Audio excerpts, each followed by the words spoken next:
बाजारों में monthly expiry के दिन है। हल्का दबाव ऊपरी स्तरों से फिसलते हुए दिन के निचले स्तरों के आसपास बचा है आखिरी 1.5 घंटा इस सीरीज का। कहां होगी क्लोजिंग, क्या करें आप और कैसे करें तैयारी, अगली सीरीज की कितने रोल ओवर्स करने हैं कितने नहीं, इन सब पर रहेगा खास फोकस। स्वागत है आप सबका फाइनल ट्रेड में। नमस्कार, मैं हूं अनिल सिंघवी। नमस्कार, मैं हूं दीपांशु भंडारी। एक्शन आपकी स्क्रीन पर बनने वाला है। एक्सपायरी के दिन थोड़ी कमजोरी बनी हुई है, बट देखते हैं आखिरी 1.5 घंटा बाजार के लिए कैसा होता है।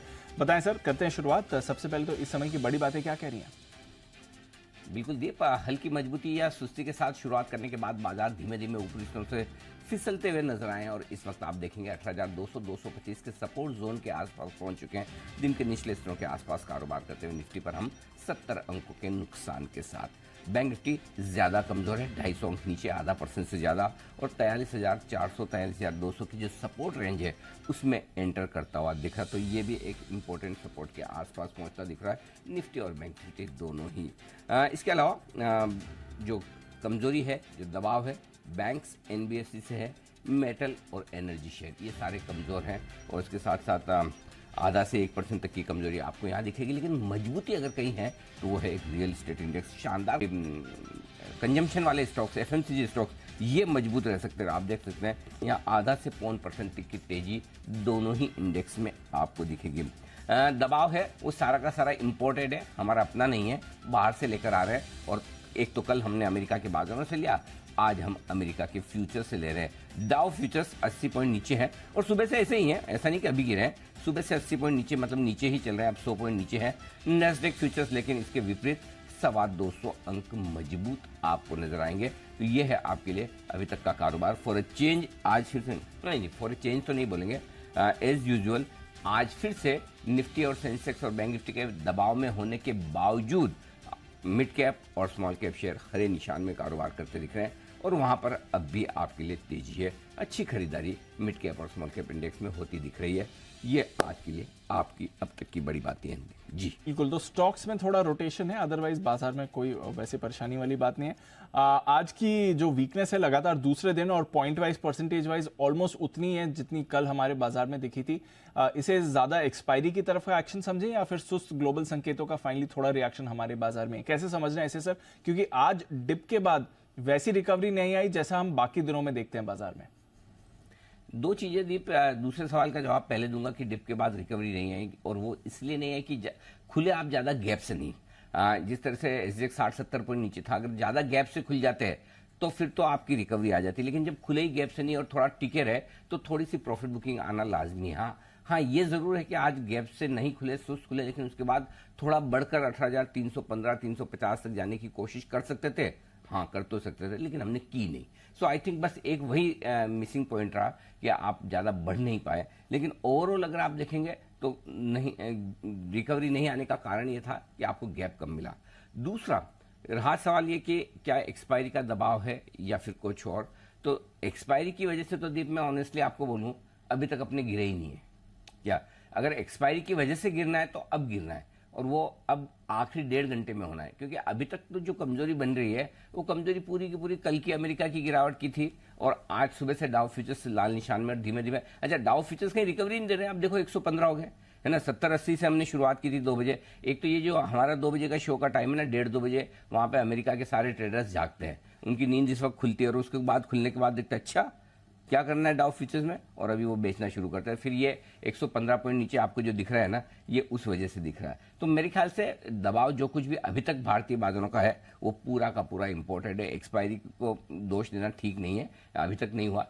हाँ, अगर अब बचे हुए समय में हमें 3:30 बजे तक अगर 18,175 को तोड़कर नीचे ट्रेड करना शुरू करते हैं, तब आप मानिएगा कि दबाव एक्सपायरी का बन रहा है, और दबाव भी तब बनेगा भी। और ऊपर में 18,325। देखो अब जो बचे हुए समय के लिए हमें जो रेंज में ध्यान रखना है, नीचे 18,175, ऊपर 18,325, इस रेंज को टाइम पास करना है। अगर इसके किसी एक तरफ निकले तो फिर बड़ा मुंह आएगा। 18,175 को तोड़ा तो 18,100-115 तक आप जा सकते हैं। 18,325 को पार करके टिके तो 18,390, 18,400 तक जाने की कोशिश कर सकते हैं। तो इन लेवल्स पे रखनी है आपको नजर। अब आइए बैंक निफ्टी, ये हो गया है बड़ा इंटरेस्टिंग। और दीप, मतलब अगर डाउ फ्यूचर्स ये बहुत ज़्यादा खराब ना हो तो बैंक निफ्टी अब है ना शूटिंग रेंज में आ रहा है, जहां पर खरीदारी करने की जगह बनेगी। बेस्ट जगह मैं आपको बताऊं जहां आए तो लेना ही चाहिए, और वो है 43,200, यहाँ से 200 पॉइंट और दूर। लेकिन अब आएगा नहीं आएगा, तो आपके पास एक दूसरा तरीका ये है, अगर आप एक से ज़्यादा लोड खरीदना चाहते हैं, टुकड़ों में लेना चाहते हैं, तो 43,375, 43,400 के आसपास पहली एंट्री मार लीजिए, 43,300 के आसपास दूसरी एंट्री कीजिए, 43,200, 225 के आसपास तीसरी एंट्री। बेसिकली ये 43,200 से 43,400 की रेंज में 3 एंट्री आप कर सकते हैं, और अगर किसी को 2 करनी है तो उस हिसाब से प्लान कर लें, एक ही लॉट लेना है तो उस हिसाब से कर लें, लेकिन लेने के लिए ये जगह बन रही है एक ही कंडीशन पर, और कंडीशन ये कि स्टॉप लॉस आपका स्ट्रिक्ट 43,000 होना ही चाहिए, वो रिस्क लेके करना है। और 43,000 इसलिए होना चाहिए कि भाई देखो, कुछ भी हो, सब कुछ ठीक है, डेटा है, सपोर्ट है, हर एक सपोर्ट नीचे की तरफ भी कभी भी टूट सकता है, हर एक सपोर्ट ऊपर की तरफ भी, लेकिन ये जो रेंज है ये मेरे हिसाब से बहुत मजबूत सपोर्ट के तौर पर आ रही है। और यहाँ पर इस रेंज में धीमे धीमे, अगर एक ही कंडीशन डाउ फ्यूचर और खराब नहीं होता है ज़्यादा, 125 150 तक तो ठीक है, इससे ज़्यादा खराब हो तो समस्या है, अदरवाइज इस रेंज में बेचने का नहीं, खरीदारी का मौका है।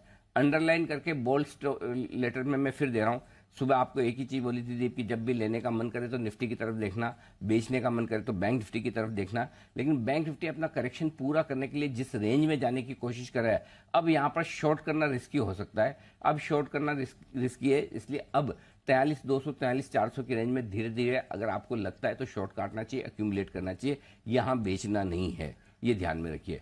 बैंक निफ्टी के लिए ये है, निफ्टी के लिए इंतजार कीजिए 18,175, आखिरी 1.5 घंटे का ये लेवल इंपॉर्टेंट है, स्पॉट लेवल, इसके नीचे गए तो खराबी बढ़ेगी, नहीं तो 18,175, 18,225 की रेंज में बैंक निफ्टी भी सपोर्ट लेने की, सॉरी निफ्टी भी सपोर्ट लेने की कोशिश करेगा। तो चिंता न करें, ठीक है, थोड़ा ग्लोबल सपोर्ट कम है, ये तो हमको पता ही है, 4 हफ्तों से पता है।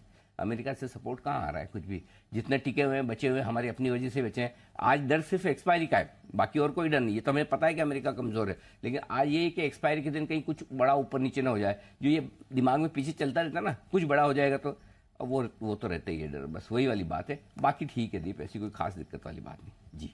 एक्सपायरी का है और कोई परेशानी नहीं है, बट अनिल जी की बात जो अभी थी वो काफ़ी आप नोट करके रख लीजिए। अब खरीदारी की रेंज आ रही है, बेचना नहीं है, तो लेवल्स पर रिस्पेक्ट करें और खरीदने की अपॉर्चुनिटी ढूंढें। चलिए थोड़ी देर में सर से डेटा और बाकी स्ट्रैटेजी भी समझेंगे, एक्सपर्ट्स भी जुड़ रहे हैं हमारे साथ, बस उनसे भी करनी है बातचीत।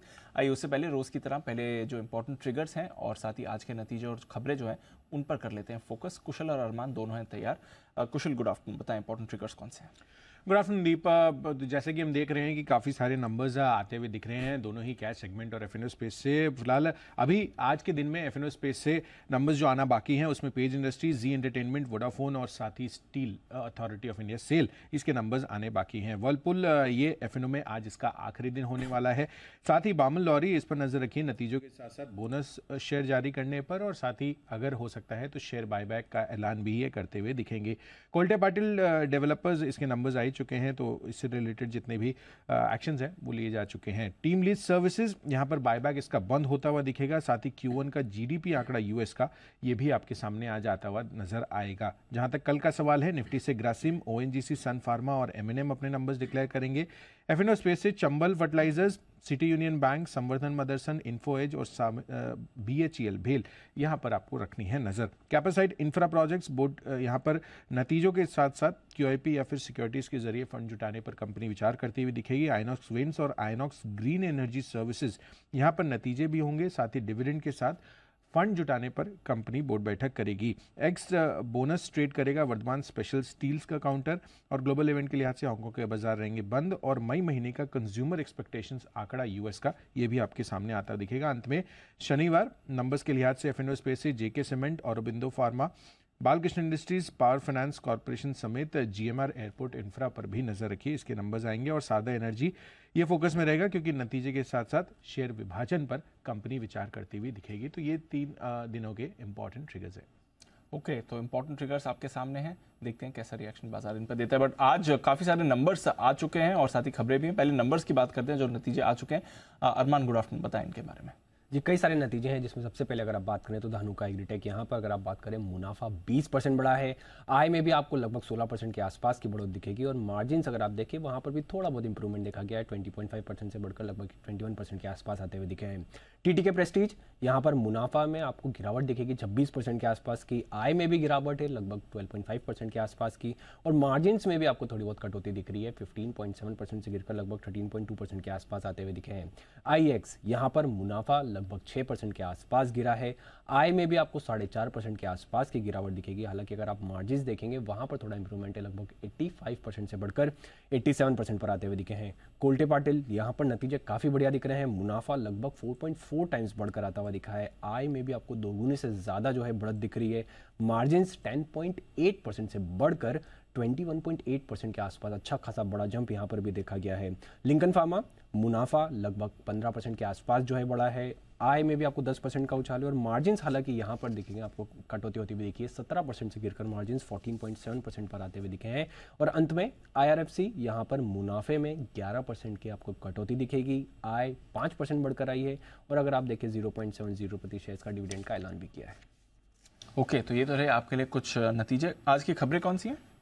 कुछ खबरें हैं जिसमें सबसे पहले अगर आप बात करें टाटा केमिकल्स, इन्होंने सोडा ऐश की जो कीमतें हैं वो लगभग 3.4% के आसपास जो घटाई हैं। स्पाइसजेट NCLT के मामले की सुनवाई 1 जून तक टली है। सोनाटा सॉफ्टवेयर, इन्होंने कंपनी ने माइक्रोसॉफ्ट के साथ करार किया है, माइक्रोसॉफ्ट फैब्रिक लॉन्च करने के लिए जो है करार किया गया है। इंटेलेक्ट डिज़ाइन, यहाँ पर भी अगर आप बात करें एस्पिन से डिजिटल ट्रांसफॉर्मेशन के लिए इनको एक ऑर्डर मिलता हुआ दिखा है। रॉयल ऑर्किड, लगातार जो खबरें यहाँ पर आ रही है, रेजेंटा प्लेस फगवारा नाम से नया होटल जो है वो लॉन्च किया है। और ब्लॉक डील्स में हमेशा की तरह जोमेटो, जहाँ पर 61 लाख शेयर के सौदे हैं, एम्बेसी ऑफिस रीट जहाँ पर 37 लाख, और पावर ग्रिड 15 लाख शेयरों के कई सौदे किए गए। ओके, तो ये है आपके लिए सारी खबरें, और इन खबरों के दम पर दिखेगा भरपूर एक्शन। लेकिन इसी एक्शन को आगे बढ़ाने के लिए तैयार है एक्सपर्ट्स का दमदार पैनल। कुणाल जी, राकेश जी, हिमांशु जी, वागले साहब, सुमित जी, जैन साहब भी क्या बात है, जैन साहब भी हैं आज क्लोजिंग शो में, वेरी गुड। अच्छा हुआ जैन साहब दिख गए अभी, नहीं तो फिर क्या होता है, अभी दिखते नहीं है, फिर बाद में बीच में से कभी आके जुड़ते हैं तो फिर हमें पता ही नहीं रहता जैन साहब भी बैठे हैं। तो फिर 3 बजे याद आता है कि हमको, फिर स्टूडियो से बोलता है अरे जैन साहब भी बैठे, उनसे कुछ तो बात करो, सवाल तो पूछो। तो जैन साहब आज निश्चिंत रहें, आप अलर्ट रहें, कभी भी आप पर सवाल आ सकता है, लेकिन उसके लिए आपको करना होगा इंतजार, क्योंकि पहला बिगुल तो फिर वापस से वागले साहब के लिए ही होगा, आपको बताइए। तो वागले का वंडर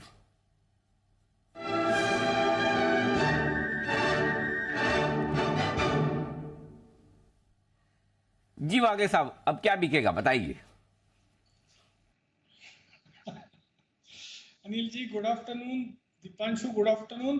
थोड़ा सा मुझे अनिल जी डर लग रहा है ये कॉल देने में, क्योंकि आपका व्यू इतना बेरिश नहीं लग रहा है, आपका जो कमेंट्री मैंने सुना, लेकिन मुझे स्टॉक स्पेसिफिक सेल कॉल ही है, आपकी बात भी सही है।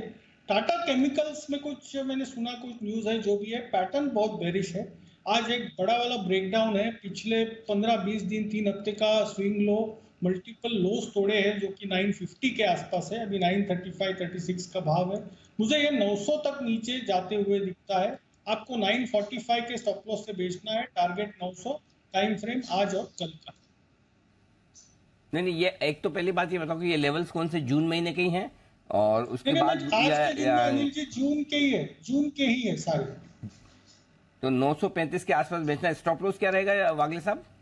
945। Okay, perfect. 945 का स्टॉप लॉस, 900 पर रखें टारगेट। बिकॉली की राइट टाटा केमिकल्स में। आइए बिगुल हिमांशु जी के लिए भी, हिटमैन हिमांशु।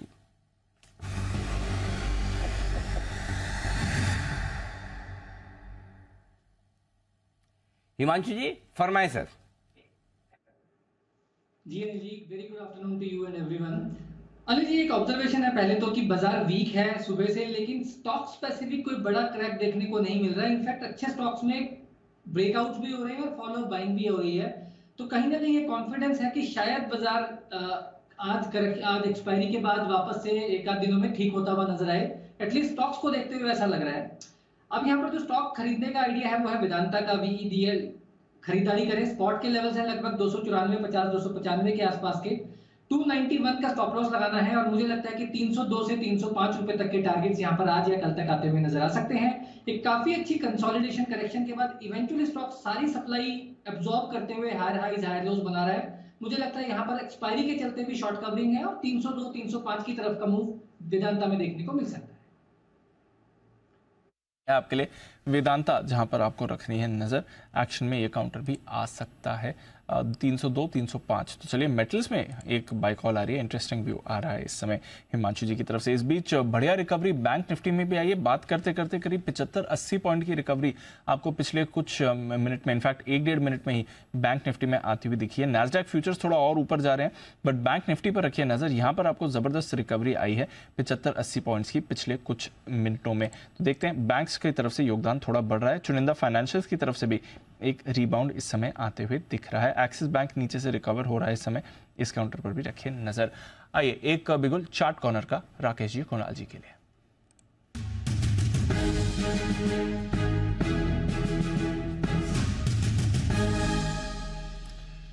बताएं sir, good afternoon. Dipanshu good afternoon. Call से पहले एक अनिल जी से एक रिक्वेस्ट है, ये जो अनिल जी आप 2:10 पे विंडो चेक करते हैं कि कौन कौन आया हुआ है, मेरी आपसे गुजारिश है इस विंडो को अनिल जी 2 बजे चेक किया कीजिए, तो ये विंडो और कम हो जाएगी। कई लोग आपका समय नोट कर रखा है कितने बजे विंडो चेक करते हैं, उसके अनुसार अनिल जी कंफर्ट से आ रहे हैं, लेट आ रहे हैं, तो इसको भी अनिल जी थोड़ा ध्यान में रखें। और जो हमारा चार्ट कॉर्नर पिक है वो है वेदांता। वेदांता अपनी एक इंपॉर्टेंट लॉन्ग टर्म 200 दिन की मूविंग एवरेज को क्रैक कर रहा है, एक positive crossover both on leading and lagging indicators देखने को मिल रहा है, तो एक खरीदारी की राय है on Vedanta. Over to Kunal ji. Anil ji देखिए, बहुत क्लियर ब्रेकआउट वेदांता में आता हुआ नजर आ रहा है, स्टॉक आउट परफॉर्म कर रहा है, बंसल जी ने सब कुछ बता दिया है। मौजूदा स्तरों पर बाय करके चलें, स्टॉप लॉस रखना है 291 रुपए पर, 291 के स्टॉप लॉस से खरीदारी करें। 300 का पहला टारगेट, 307 रुपए का दूसरा टारगेट, वेदांता पे हमारी खरीदारी करें। वेदांता पे खरीदारी करने की राय और यहाँ पर टारगेट रखा जाए। मेरे ख्याल से इसका डिविडेंड भी तो आ रहा है ना, शायद 30 तारीख को इसकी डिविडेंड की रिकॉर्ड डेट है, तो डिविडेंड की तरफ जाने से पहले थोड़ी सी खरीदारी होती दिख रही। 18.5 रुपए का डिविडेंड वेदांता में आपको मिलने वाला है, तो यही स्टॉक पसंद आता दिख रहा है कुणाल जी, राकेश जी को भी। और रहा सवाल बंसल जी आपके जो चेक करने का 2 बजे, तो भाई साहब देखो ऐसा है ना कि चेक करने वाला आदमी भी तो 2 बजे आना चाहिए। मगर खुद ही 2 बजे नहीं आ रहा है तो चेक कैसे करेगा? वो तो अब दीप तो कुछ बोल नहीं रहे, लेकिन कई बार देखो ऐसा है, मैं भी 2-4 मिनट लेट हो जाता हूँ, तो बात को समझा करो। अगर इनडायरेक्टली आप मुझे बोल रहे हो कि मैं लेट आता हूँ तब तो अलग बात है, तब तो आपका मैसेज मुझ तक पहुँच गया है। और अगर आप वाकई में कुणाल जी की तरफ ही इशारा कर रहे हैं तो भले ही मैं लेट आऊँ, कुणाल जी आपको तो टाइम पे आना चाहिए, बंसल जी सही कह रहे हैं। ठीक है ना, परफेक्ट जी बंसल जी, ठीक है। हाँ नहीं अनिल जी, आपका तो मेरे को मालूम नहीं है, और अनिल जी आपको कैसे बोल सकता हूँ अनिल जी, दिक्कत कुणाल जी की। अनिल जी 2:12 13 मिनट, और अनिल जी पिछले फ्राइडे तो रिकॉर्ड बनाया था 2:15 पे अनिल जी ज्वाइन किया था इन्होंने। नहीं कुणाल जी, आपको प्रिंसिपल ऑफ नेचुरल जस्टिस के सिद्धांत को हम मानते हैं, जिसमें कि सबको अपनी बात रखने का मौका दिया जाना चाहिए। उसके बावजूद हम आज आपको बात रखने का मौका नहीं देंगे। कुणाल जी आपका गला बहुत खराब है, आप प्लीज मत बोलिए, फिर भी आप बोलना चाहते तो आप बोल दीजिए। अनिल जी देखिए मुझे तो चाय अनिल जी यहीं इसी मेज पर बैठ के मिलती है, तो इसलिए अनिल जी मैं तो वक्त से आ जाता हूँ। बंसल जी आजकल पनीर टिक्का का सेवन कर रहे हैं दोपहर में, तो अनिल जी बंसल जी इसी वजह से खाने पीने ही आते हैं, तो जल्दी पहुंच गए होंगे। अनिल जी मैं चाय के लिए 2:10 पर पहुंच जाता हूँ। वंडरफुल, बहुत ही बढ़िया। तो चलिए जैन साहब भी तैयार हो रहे हैं हमारे साथ, और जैन साहब से हम कुछ एग्री रिलेटेड थीम से स्टॉक्स पर जानेंगे, उनकी राय भी। लेकिन उनकी राय लें उससे पहले एक चीज आपको बताना जरूरी है, और वो है कि एग्री से ही जुड़ी एक कंपनी धानुका एग्रीटेक हमारे साथ तैयार है। नतीजों का सीजन जोरों पर चल रहा है, रिजल्ट बहुत आ रहे हैं, तो हमने सोचा एक जल्दी से आपके लिए न्यूज पर व्यूज लेकर आया जाए। धानुका एग्रीटेक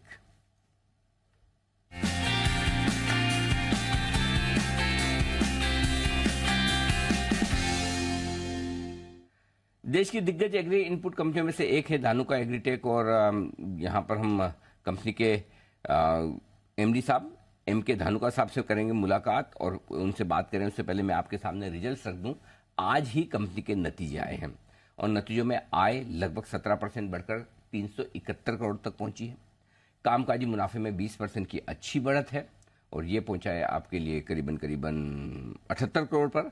मार्जिन थोड़े से आधा % से इंप्रूव किए हैं, 21% के आसपास पहुंचे और मुनाफा भी 20% बढ़कर 65 करोड़ पर आता हुआ दिखा। तो नंबर्स अच्छे हैं, एकदम stable revenue, top line, margin, कामकाजी मुनाफा 20% के आसपास की जो ग्रोथ है वो आपको साफ दिख रही है। धानुका साहब बहुत बहुत स्वागत है सर, धन्यवाद आपका, आपने समय दिया हमें नतीजों पर बातचीत करने के लिए। सर जरा समझाएं ये जो ग्रोथ आई है इसके पीछे के कारण क्या है, कैसी रही ये तिमाही?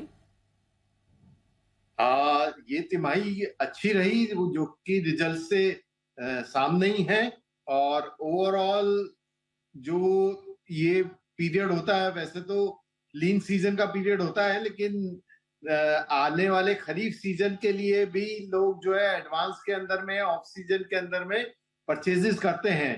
तो कुछ रबी की सेल्स होती है और कुछ एडवांस प्लेसमेंट होता है, तो उस कारण से ये क्वार्टर काफी अच्छा गया धानुका के लिए, और हम उम्मीद करते हैं कि आने वाले जो क्वार्टर हैं वो भी अच्छे जाएंगे। और पहली बार धानुका ने 1700 करोड़ रिवेन्यू को टच किया है, और ईपीएस जो है पहली बार 50 रुपए को क्रॉस करके आगे बढ़ी है। तो मैं समझता हूं आने वाले समय में और ज्यादा बेटर प्रदर्शन हम लोग कर पाएंगे। परफेक्ट, बहुत ही बढ़िया। अच्छा सर, अब ये बताएं कि इस साल थोड़ा सा मानसून को लेकर थोड़ी चिंता है कि बारिश शायद कम हो सकती है। अभी शुरुआती अंदाज है, आना बाकी है मानसून। अगर हल्की कमजोर रहती है या अल नीनो वाला असर आ जाता है तो आपकी कंपनी पर क्या असर पड़ेगा सर? देखिए, वैसे तो आईएमडी की फोरकास्ट जो है नॉर्मल मानसून की है, स्काईमेट ने 94% प्रिडिक्शन की है और आईएमडी की 96% है, तो मैं नहीं समझता कि इससे कोई बहुत ज्यादा इम्पैक्ट पड़ने जा रहा है। मेन चीज है कि wide spread coverage and timely interval के ऊपर में बारिश होना। तो मैं समझता हूं कि अगर बारिश ठीक रहती है तो डेफिनेटली हम लोग डबल डिजिट ग्रोथ अचीव करेंगे, और अगर बारिश ऊपर नीचे होती है थोड़ी, तो हो सकता है कि डबल डिजिट ग्रोथ जो है वो सिंगल डिजिट में कन्वर्ट हो जाए। ओ, तो ये थोड़ा सा मामला हो सकता है, अगर बारिश ठीक ना हो तो फिर मामला थोड़ा सीरियस हो सकता है। अच्छा सर, अब साल दर साल का मैं अनुमान लेना चाहता हूं आपसे। वित्त वर्ष 2023 तो आप बता भी रहे हैं कि हाईएस्ट एवर सेल्स आपकी 1700 करोड़ की हुई है। अगला साल कितनी ग्रोथ आपकी सेल्स में दिख सकती है? मार्जिन जो 19% से 17% की रेंज में आए, क्या वापस आप 19% पे ले जा सकते हैं? और मुनाफा कितना रख करने का आप टारगेट रखते हैं? देखिए, डबल डिजिट ग्रोथ का जैसे मैंने बताया कि हमने टारगेट रखा है 23-24 के लिए, और जो मार्जिन है उसमें मिनिमम 100 to 150 बिप्स जो 17% पे है, वो 18.5% के लगभग जो है मार्जिन ले जाने का हमारा प्रयास है। और मैं समझता हूं कि डेफिनेटली हम इस प्रयास के अंदर में कामयाब होंगे, क्योंकि प्राइसेस जो है अभी नीचे आ रहे हैं। अभी तक प्राइसेस ऊपर जा रहे थे, अब रिड्यूसिंग ट्रेंड है, तो किसान को जो है वो कम दामों के ऊपर में दवाइयां मिलेगी तो वो ज्यादा यूसेज करेगा, और मैं समझता हूं कि उसके कारण से सेल्स भी बढ़ेगी, और ओवरऑल जो गवर्नमेंट का थ्रस्ट है वो भी खेती के ऊपर ज्यादा है, तो जो खेती से जुड़ी इंडस्ट्री हैं वो अच्छी ग्रो करेंगी। ओके, तो चलिए, तो बढ़िया है। तो अगले साल के लिए डबल डिजिट ग्रोथ का टारगेट लेके चल रहे हैं सर। उम्मीद करें सर वो टारगेट आप आसानी से पा भी सके और उसके पार भी निकल सके। धानुका साहब बहुत बहुत धन्यवाद सर आपका, आपने समय दिया और नतीजों पर विस्तार से बातचीत की हमारे दर्शकों से। धानुका एग्रीटेक के एमडी एम.के. धानुका साहब बताते हुए कंपनी की योजनाओं के बारे में। बस इसी पर और इस पूरे स्पेस पर हमें राय लेनी है जैन साहब से, जो कि बहुत क्लोजली ट्रैक करते हैं। सर जरा बताएं क्या है आपका इरादा?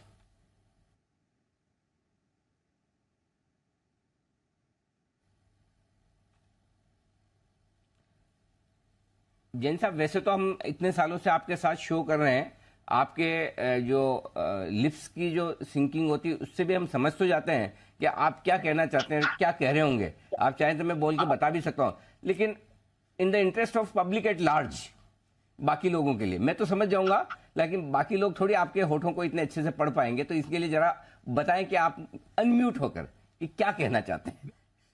बिल्कुल अनम्यूट हो गया मैं दीपांशु जी का रिएक्शन देख के मैं समझ गया कि भाई कुछ गड़बड़ कर रहा हूं मैं, तो मैंने इसीलिए अनम्यूट हो गया। एट टाइम्स कई बार हो जाता है, कोई कॉल आ जाता है तो उस टाइम पे दीपांशु But एक मिनट जैन साहब, मैं मिस कर गया दीपांशु जी का रिएक्शन, क्या था, कैसा था? वो मतलब उनकी आंखें थोड़ी खुली हुई है, अरे क्या हो रहा है ये, मतलब बोल तो रहे हैं, वो कोशिश करे थे मेरे लिप्स को ऐसा? समझने की, वो थोड़ा है ना, आप तो समझ गए आप तो समझ जाते हैं अच्छी Okay. तरीके से, but कई बार दीपांशु नहीं समझ पा रहा हूँ, थोड़ा ज्यादा मतलब वो फोकस कर रहे थे और अटेंटिव हो रहे थे फरमाएं सर। Very sorry. देखिए धानुका एग्रीटेक की मैं अगर बात करूं तो ये स्टॉक को मैंने जेम्स में दिया हुआ और उसके बाद ये स्टॉक टूटा भी था और वापस से बहुत बढ़िया रिकवर किया और गजब के परफॉर्मेंसेस है। इनफैक्ट आप देखिए इस क्वार्टर में भी गजब के रिजल्ट है, जीरो डेट कंपनी है, रिटर्न नंबर्स अच्छे, पी मल्टीपल भी देखे तो ट्रेलिंग पी मल्टीपल 13-14 पे काम कर रहा है और अभी मैं जब प्रोमोटर्स को सुन रहा था तो बहुत अच्छा कॉन्फिडेंस आता है। हालांकि उन्होंने एक बहुत बढ़िया बात बोली, आईएमडी के प्रेडिक्शंस कहीं ना कहीं डिस्काउंटेड है, बट दूसरी तरफ जो ये बिन मौसम जो बारिश हो रही है वो खराब है। इनफैक्ट मैंने तो कल या परसों ट्वीट भी किया था कल इनफैक्ट, और अच्छा खासा राजस्थान में भी मौसम कल खराब हुआ और जिस तरीके की आंधी तूफान आती है तो उससे फसल खराब होती है, तो आगे जो खरीफ वाली फसलें हैं वहां पे प्रॉब्लम्स आ सकती है। सो ओवरऑल मुझे लगता है कि वैगरीज ऑफ वेदर गॉड तो है ही है, बट मुझे लगता है एग्री थीम पे बिल्कुल बने रहना चाहिए। एक साथ में उन्होंने एक और बात कही कि सरकार का फोकस जो है एग्री जीडीपी के ऊपर बहुत जबरदस्त और एग्री थीम के ऊपर सरकार बहुत फोकस्ड है, तो इसीलिए उन सब का बेनिफिट कहीं ना कहीं इन सारी कंपनियों को मिल रहा है और मिलता रहेगा। हमने तो जीएसएफसी, आरसीएफ, ये सारे फर्टिलाइजर कंपनीज तो दिए ही हैं और इनपुट्स में देखिए पीआई इंडस्ट्रीज एक मेरी सदाबहार हमेशा मल्टीपल वो दी है, रिटर्न्स दिए है, वो स्टॉक बढ़िया लगता ही है बड़ों में। और दूसरा मैंने भी रिसेंटली एक भागीरथा केमिकल्स भी दिया था, वो बढ़िया लगता है। यूपीएल इनफैक्ट बहुत ज्यादा परफॉर्म नहीं किया, हालांकि मैं ज्यादा रेकमेंड नहीं करता, बट वहां पे भी ठीक ठाक एक लगता है कि बाउंस आना चाहिए। सो ओवरऑल एग्री थीम में बने रहें और थोड़ा सा आप समय दीजिएगा। जनरली एग्री थीम मैंने देखा कि हर बार इतने सालों में अप्रैल के महीने में बहुत बढ़िया चलते हैं, अप्रैल के बाद थोड़े फिर ये 2-3 महीना सुस्त भी रहते हैं, बट आगे आने वाले क्वार्टर्स में अच्छा करेंगे। तो मेरे हिसाब से एग्री थीम वाले स्टॉक्स पे बिल्कुल बने रहे। फर्टिलाइजर स्टॉक्स आज जैसे आरसीएफ थोड़ा टेक्निकली भी खराब हुआ है और नीचे भी आया है, 100 रुपए के आसपास, 101, 102, तो मुझे लगता है it can be a good level 95 to 100 rupees जहां पे एक्यूमुलेट कर सकते हैं। जिन्होंने ऊपर के लेवल्स लिए उनको एवरेजिंग का एक मौका मिलेगा।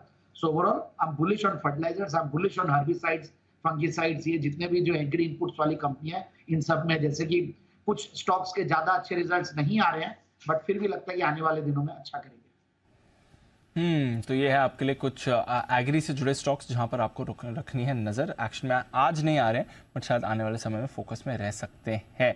बट इस बीच स्ट्राइड्स फार्मा, इसके नंबर्स आपके लिए आते हुए दिख रहे हैं और बंसल जी जरा एक बार चार्ट भी पुल अप कर लिए। स्ट्राइड्स फार्मा मुनाफे से घाटे में आ गई है कंपनी, 29 करोड़ का मुनाफा था, उसके सामने 9.5 करोड़ का घाटा आपको आते हुए दिखाया जहां तक स्ट्राइड्स फार्मा की बात है।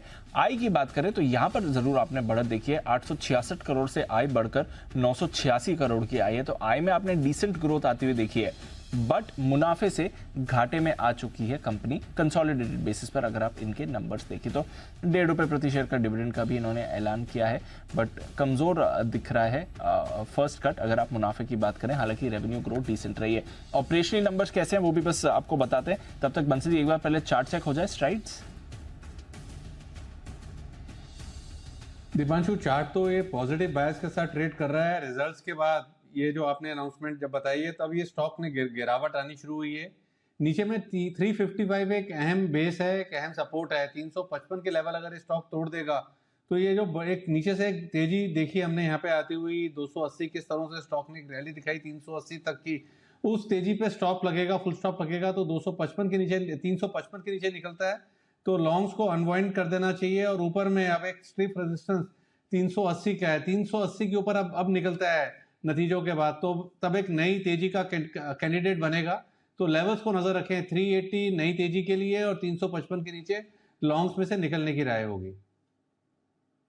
स्ट्राइड्स जहां पर आपको रखनी है नजर, और स्टॉक अब ज्यादा रिएक्ट करते हुए दिख रहा है। 4% का कट अब आपको स्ट्राइड्स में आते हुए दिख रहा है, क्योंकि लग रहा है नंबर्स फ्रंट पर काफ़ी डिसअपॉइंटिंग परफॉर्मेंस है। ऑलरेडी मुनाफे से घाटे में तो हमने कंपनी आते हुए देखी ही है, इम्पैक्ट भी स्क्रीन पर आ रहा है। 5% का कट स्ट्राइड्स का हो रहा है, तो अब नंबर्स के बाद एक शार्प रिएक्शन इस काउंटर में बन रहा है। वैसे भी थोड़ा अंडर परफॉर्मिंग स्टॉक रहा ही है विद इन फार्मा, और नंबर्स के बाद और डिसअपॉइंटमेंट इस समय आपको काउंटर पर बनते हुए दिख रहा है, तो स्ट्राइक्स पर रखेंगे हम नज़र।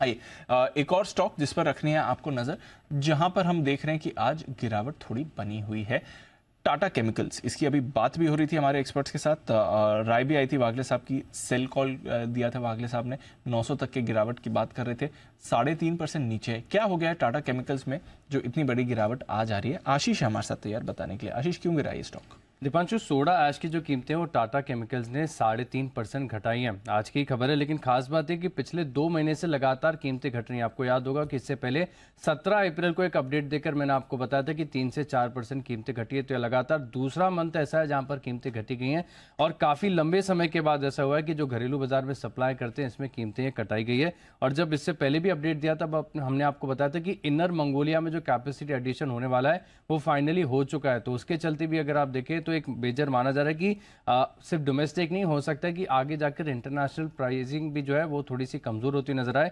कीमतें वहां पर भी घटे। इनर मंगोलिया में करीब 1.5 मिलियन टन के आसपास की जो सप्लाई है वो ऑलरेडी बढ़ चुकी है। चाइना में जो कीमतें हैं वहां पर भी गिरावट देखने को मिल रही है, जिसके चलते आप देखें इस स्टॉक के ऊपर दबाव बना हुआ है, क्योंकि अब तक ट्रेंड ऐसा था कि लगातार कीमतें बढ़ती जा रही थी या फिर स्थिर थी। ये दूसरा मंथ ऐसा लगातार है जहां पर कंपनी ने कीमतें कट की। हालांकि 2 चीज आपको ध्यान में रखनी होगी कि कीमतें इसके लिए कट की गई है कि जो इनका इनपुट कॉस्ट होता है इसमें भी आपको गिरावट देखने को मिली है। तो इसी को चलते ये बोल रहे हैं कि ग्राहकों को इन्होंने पास ऑन किया। तो मार्जिन्स पर ब्रोकरेज हाउस की जो रिपोर्ट्स अगर आप पढ़ें तो बोल रहे हैं कि कोई बड़ा इंपैक्ट आपको मार्जिन्स पर अभी फिलहाल 2 कट्स के बाद देखने को नहीं मिलेगा। आगे और कीमतें घटाते कि नहीं ये आपको जरूर देखना पड़ेगा, लेकिन नुकसान होगा सीधे टाटा केमिकल्स। स्टॉक रिएक्ट भी कर रहा है। इसके अलावा DCW, हालांकि स्टॉक में ज्यादा रिएक्शन नहीं है, GHCL, ये तीनों स्टॉक ऐसे हैं जो सोडा ऐश को प्रोड्यूस करते हैं, तो इनको असर देखने को मिलेगा। लेकिन अगर आप इस खसी का फायदा लगातार अगर आप देखें तो जो बढ़ी हुई कीमतें थी ग्लास की, इससे जो लिकर कंपनीज है काफी परेशान थी। अब हो सकता है कि जो सोडा ऐश क्योंकि एक इनपुट कॉस्ट होता है इसकी कीमतें घट रही हैं तो ग्लास की कीमतें भी घटेंगी। फायदा देखने को मिल सकता है UBL, USL और साथ में रेडिको खैतान को, साथ में बोरोसिल लिमिटेड और AGI ग्रीन पैक, ये भी कुछ ऐसे स्टॉक हैं जो आप अपने रडार पर रख सकते हैं। तो बाकी इनका भी अब प्रेशर आएगा अगर यहाँ से टाटा केमिकल्स ने दाम घटाए तो। टाटा केमिकल्स ने अगर कीमतें घटाई तो लिकर कंपनीज को बेनिफिट हो सकता है, क्योंकि ग्लास की कीमतें घट जाएंगी। अभी पिछले 2 क्वार्टर से हम देख रहे हैं कि सब कुछ बढ़िया चल रहा है, लेकिन उनका भी इनपुट कॉस्ट है वो लगातार बढ़ता जा रहा है, मार्जिन टूट रहे हैं। बाकी बोरोसिल लिमिटेड है, AGI ग्रीन पैक जो कि खुद बॉटल्स ही बनाता है, इनको एक थोड़ा सा बेनिफिट मिल सकता है। Got it. ये है आपके लिए सोडा ऐश की कीमतें घटने का पूरा असर टाटा केमिकल पर। वागले साहब जानना चाहते थे। वागले साहब, are you satisfied sir? Anil ji बिल्कुल बिल्कुल। तो आपने कहा, हमने आपके सामने तुरंत रिसर्च रख दी आशीष के जरिए। आइए बढ़ते आगे और अब मुलाकात की जाए सेठी साहब से। वक्त है सदाबहार सेठी साहब की शॉर्ट टर्म पिक्स का।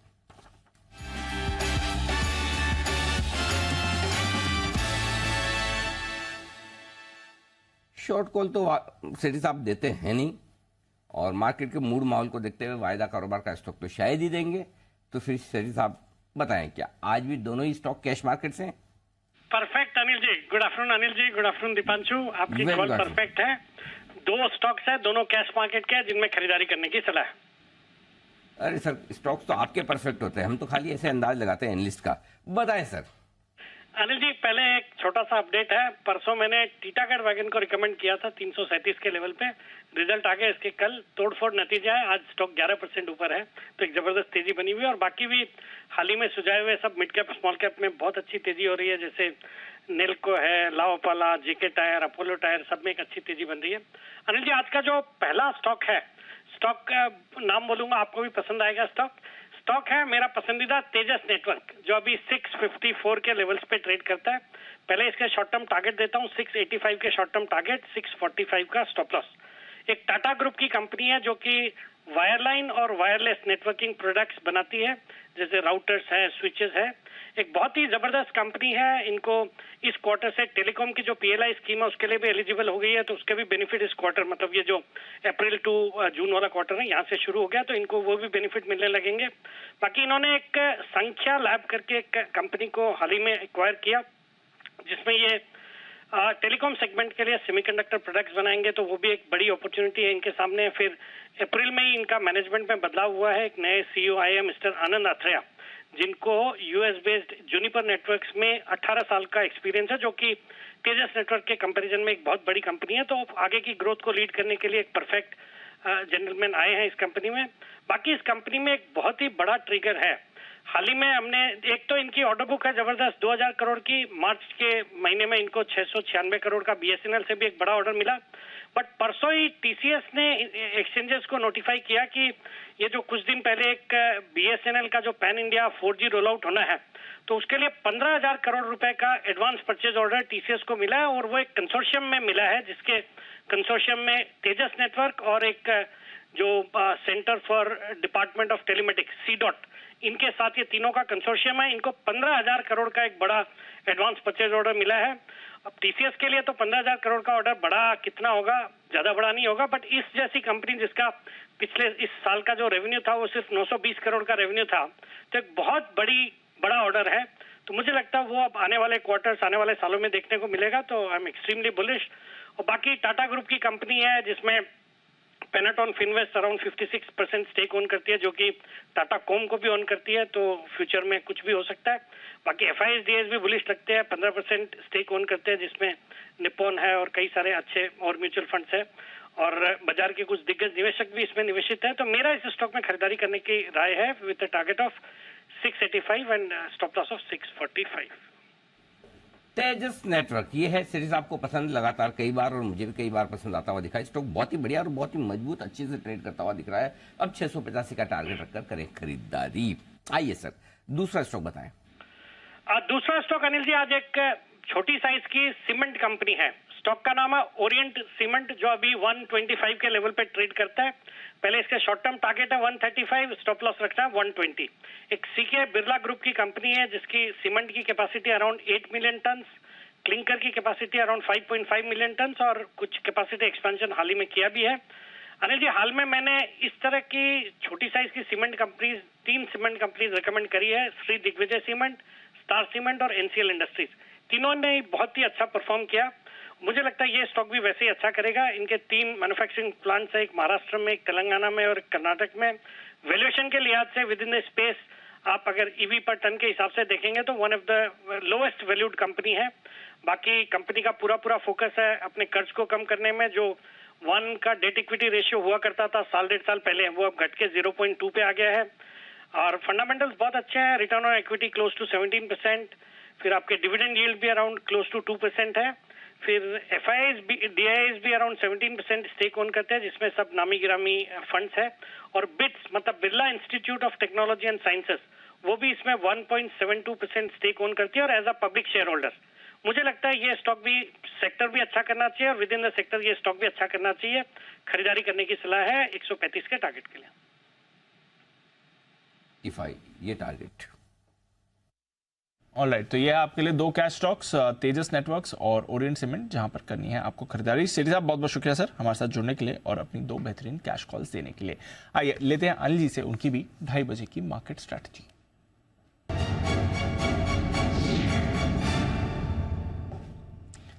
सर, सुबह से ही जो हम देख रहे हैं वो एक्शन बरकरार है। 250 पॉइंट ऊपर आपको नैस्डैक फ्यूचर्स दिख रहा है। एनवीडिया जो उनकी माइक्रोचिप बनाने वाली कंपनी, उसके गाइडेंस दमदार थी। पोस्ट मार्केट 25% दौड़ा था ये स्टॉक और इसलिए नैस्डैक फ्यूचर्स में तेजी। हालांकि डाउ फ्यूचर्स लगातार 5वें दिन कमजोरी के ट्रेंड आपको दिखा रहे हैं। 4 दिन से डाउ गिरा है। सर, देखते हैं आज शाम अमेरिका में क्या होता है।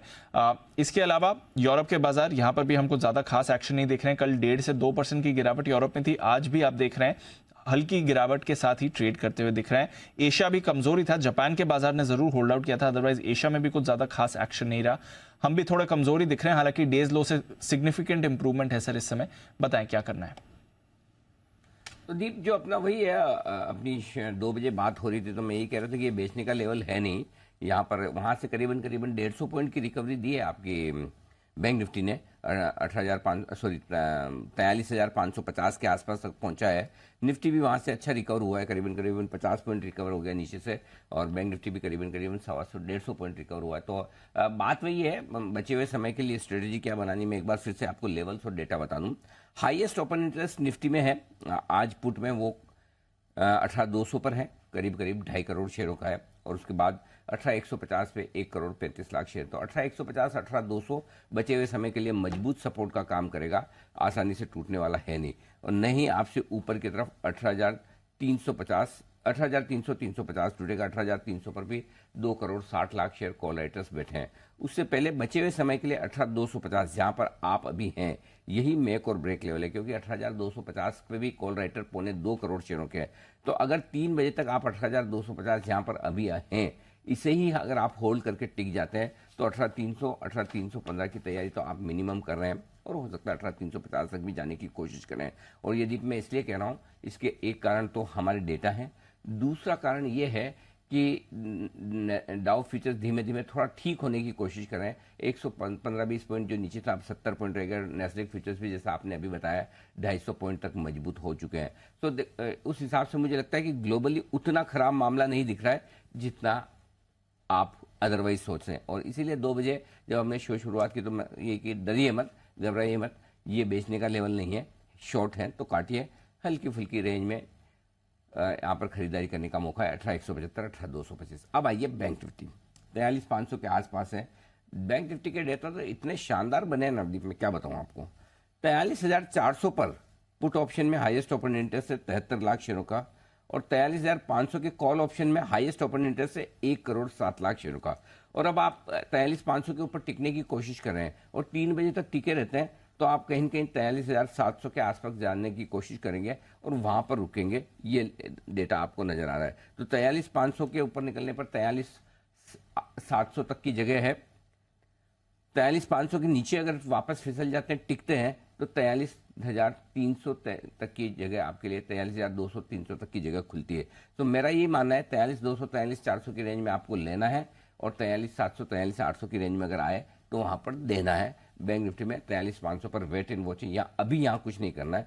बैंक निफ्टी के लिए भी 43,500 वैसा ही लेवल है जो 18,250 निफ्टी के लिए। तो 3 बजे तक इन 2 लेवल को होल्ड करिए, 18,250, 43,500। तो शॉर्ट कवरिंग और बढ़ेगी, नहीं तो वापस थोड़ा नीचे की तरफ आ सकते हैं। तो अपने लेवल से ट्रेड करें, इंतजार करें, रेंज में आने दें। आज मिला है ना मौका, अपने सुबह भी बात कर रहे थे दीप की, इस रेंज में आएगा तो लेना ही लेना है। 43,200, 43,375, 390 से घूम गया। सेम बैंक निफ्टी भी वही अपनी बात थी कि 18,175, 18,215 की रेंज में आए तो लेना ही है, 18,202। सो रेंज में नीचे में मिले लीजिए। अब अगर पहले ऊपर भाग कर आ जाए तो आपको ऊपर में हल्की फुल्की प्रॉफिट बुकिंग करने का लेवल आएगा, वो भी मैं आपको बता दूंगा आराम से। डरने घबराने की ज्यादा जरूरत है नहीं। जी दीप कहा था डरिए मत, घबराइए मत। और देखिए वहां से हमने 100-125 पॉइंट की रिकवरी बैंक निफ्टी में देखी। वो खरीदारी के ही लेवल आ रहे थे, वहां से रिकवर भी हुआ, ऊपर हल्के भी हुई है। खरीदारी और बिकवाली करते रहिए, लेवल्स के हिसाब से सिंगल्स लेने का वक्त है और उसका फायदा उठाना है। श्रीकांत चौहान साहब भी हमारे साथ जुड़ चुके हैं, करते हैं उनका भी शो में स्वागत। बिगुल उनके लिए BTS डबल टी का।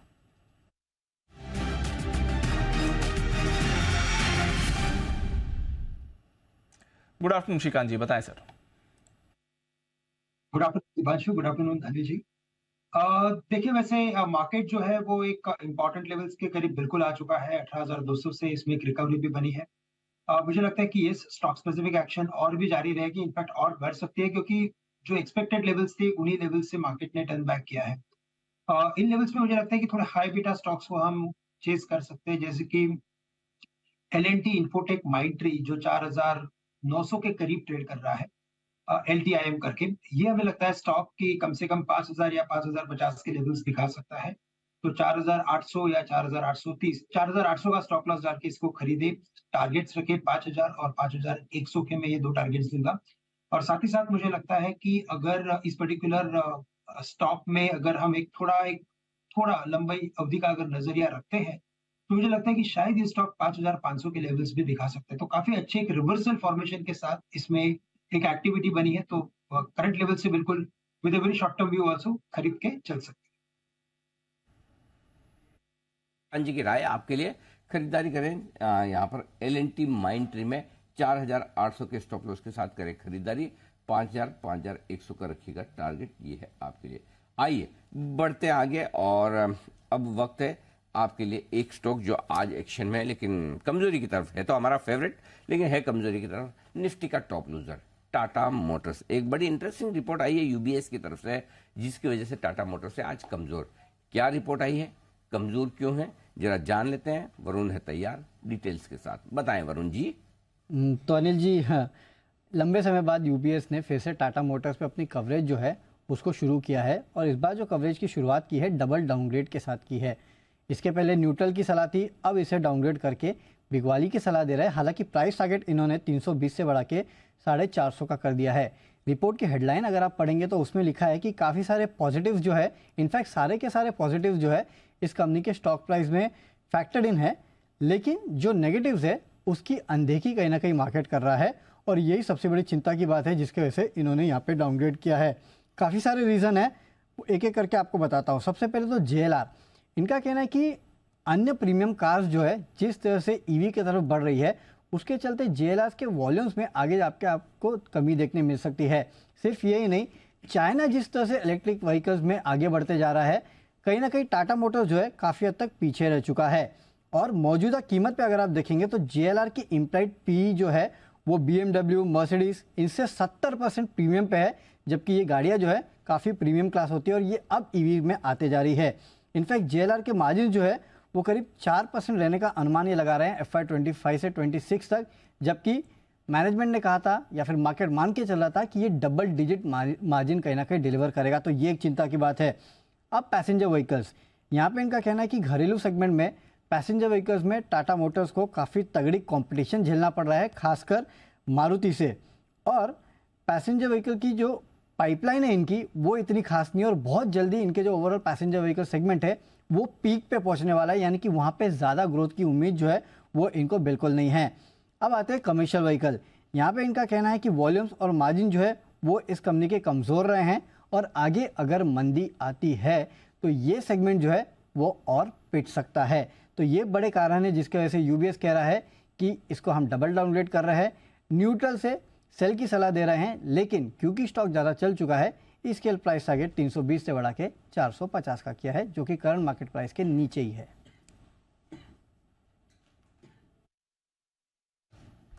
ओके, तो ये है आपके लिए टाटा मोटर्स जिस पर आपको थोड़ा दबाव बनते हुए दिख रहा है। यूबीएस की तरफ से थोड़े वीक कमेंट्स इस समय आते हुए दिख रहे हैं। स्टॉक पर भी हम देख रहे हैं सुबह से थोड़ा प्रेशर बना हुआ है। आज सुबह भी हमारे रेडार पर था, स्टॉक में हमने देखा था वीकनेस सुबह से बनी हुई है, अभी भी वीक है। एक बार श्रीकांत जी से जरा चार्ट पर राय भी ली जाए। श्रीकांत जी जरा देखें sir, Tata Motors important level अगले क्या बनते हैं सर इसके लिए? तो दीपांशु, अगर इस पर्टिकुलर चार्ट को अगर और लॉन्ग टर्म टाइम फ्रेम पे अगर देखते हैं तो मुझे वो अलग पिक्चर दिख रहा है। मुझे इनफैक्ट लग रहा है कि ये स्टॉक 700 750 के लेवल्स दिखा सकता है। एक बड़े ब्रेकआउट के काफी नजदीक आ चुका है और अगर आप देखेंगे तो इस बार की जो मूव थी इस पर्टिकुलर स्टॉक में 400 से ये लगातार बढ़ते हुए ऊपर गया, यानी कि कोई भी बड़ा करेक्शन नहीं आया था और अभी 500 सवा 500 के पास आने के बाद इसमें करेक्शन लाजमी था, तो वो करेक्शन आ रहा है। मुझे लगता है ये करेक्शन शायद 490 तक वर्स्ट केस आ सकता है, 500 490 तक वर्स्ट केस आएगा, लेकिन यहाँ से जब वापस इसमें अगर एक अपवर्ड एक्टिविटी बनती है, जो लगता है कि बनेगी, तो भी लगता है कि स्टॉक और बढ़ जाएगा। तो ब्रॉडर मुझे ऐसा लग रहा है कि 500 के करीब इनफैक्ट खरीद के चले और आने वाले कुछ महीनों में ये कम से कम 600 के लेवल्स तो बिल्कुल दिखा सकता है। तो 500 के करीब बिल्कुल बाय करें, 600, 650 और 750 ये 3 टारगेट्स नजर आते हैं टाटा मोटर्स। रही हिमांशु जी की तरफ से आज सुबह इस पर सेल कॉल भी थी, ऑलमोस्ट उनके टारगेट्स भी आ गए, उनसे अपडेट भी लेते हैं और एक फ्रेश कॉल भी हिमांशु जी की तरफ से। बिगुल हिटमैन हिमांशु।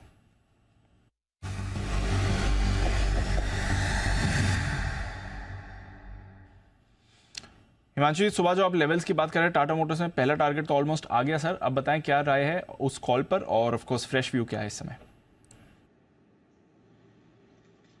जी दीप, मेरी सलाह रहेगी कि यहाँ पर प्रॉफिट बुक करें, क्योंकि मेरा ऐसा मानना है कि यहाँ पर मार्केट्स में 18,200 के आसपास इंपॉर्टेंट सपोर्ट है और टाटा मोटर्स की भी जहां तक बात है तो एक इंपॉर्टेंट 508 509 रुपए पर ही एक इंपॉर्टेंट सपोर्ट थी, उस लेवल पर ये स्टॉक बना हुआ है पिछले 2 घंटे से, बावजूद इसके कि निफ्टी वहां से थोड़ा वीक होती हुई नजर आएगी। तो फिलहाल मुझे लगता है एक बार प्रॉफिट बुक कर सकते हैं।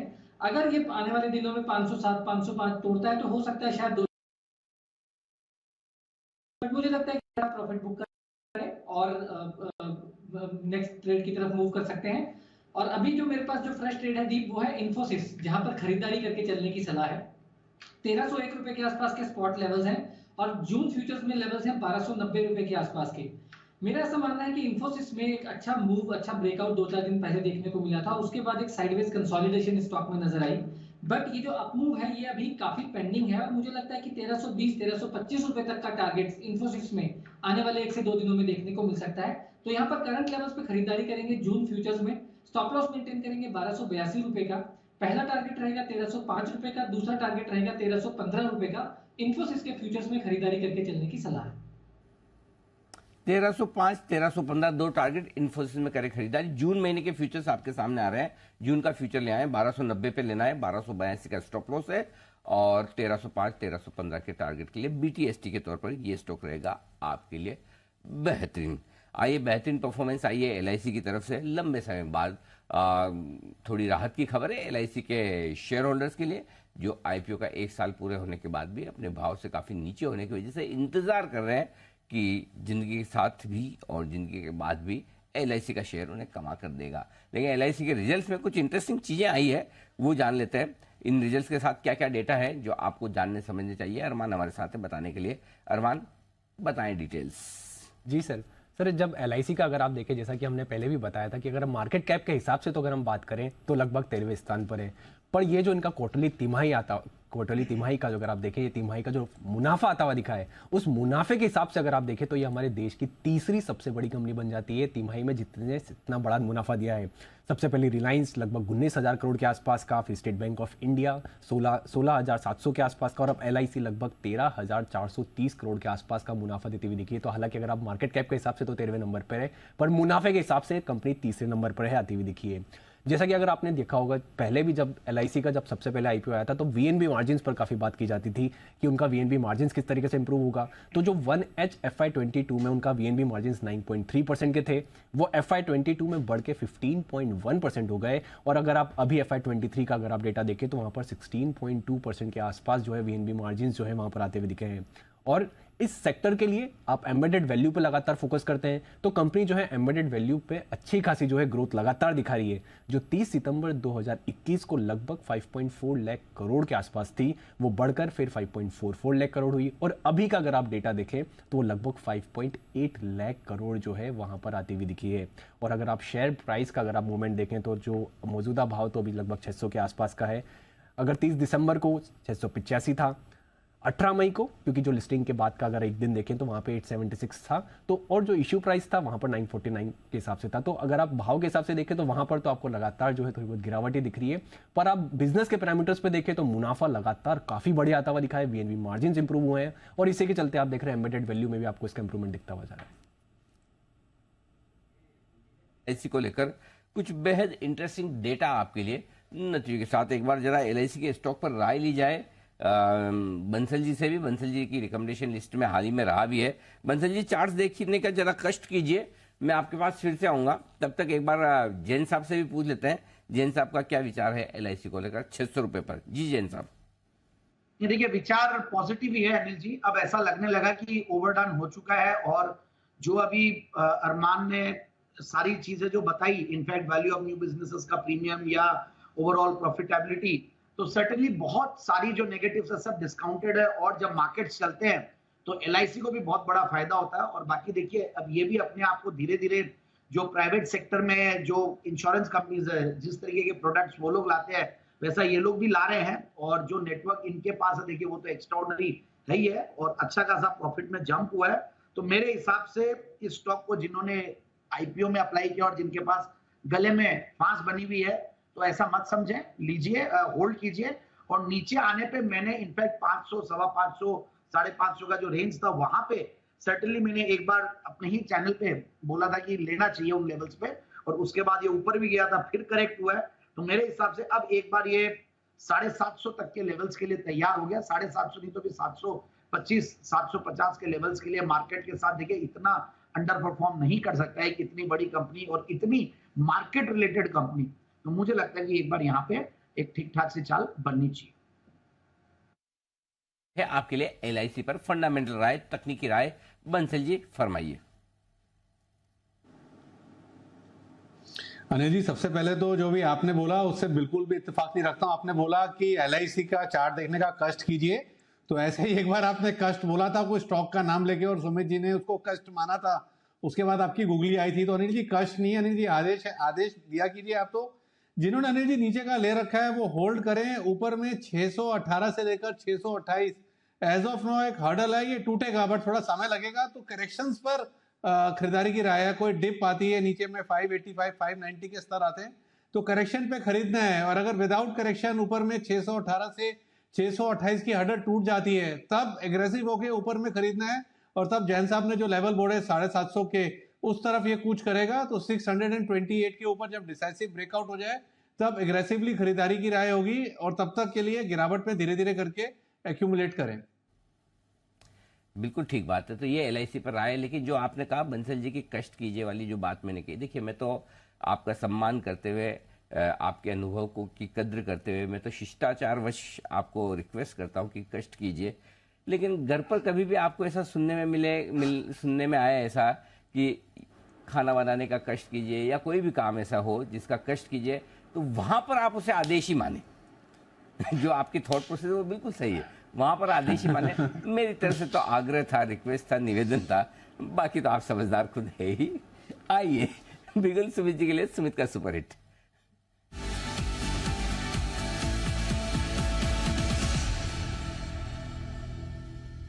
जी सुमित जी फरमाएं सर। अनिल जी बाय का स्टॉक मेरे रडार पे आया है 1745 1746 ये स्टॉक का अभी भाव चल रहा है 1745 1746। स्टॉक का नाम है एस्ट्रल लिमिटेड, एस्ट्रल जिसका सिंबल है। एस्ट्रल के अंदर ब्रेकआउट है। रिसेंट के स्विंग हाई स्टॉक के अंदर ब्रेक हो रहा है। 1740 का एक रेजिस्टेंस था जो इसने अभी ब्रेक किया है। फ्लैग पैटर्न का ब्रेकआउट है। एस्ट्रल में मेरे को लग रहा है कि यहां से एक आने वाले दिनों में एक बढ़िया मूव ऊपर की तरफ देखने को मिल सकता है।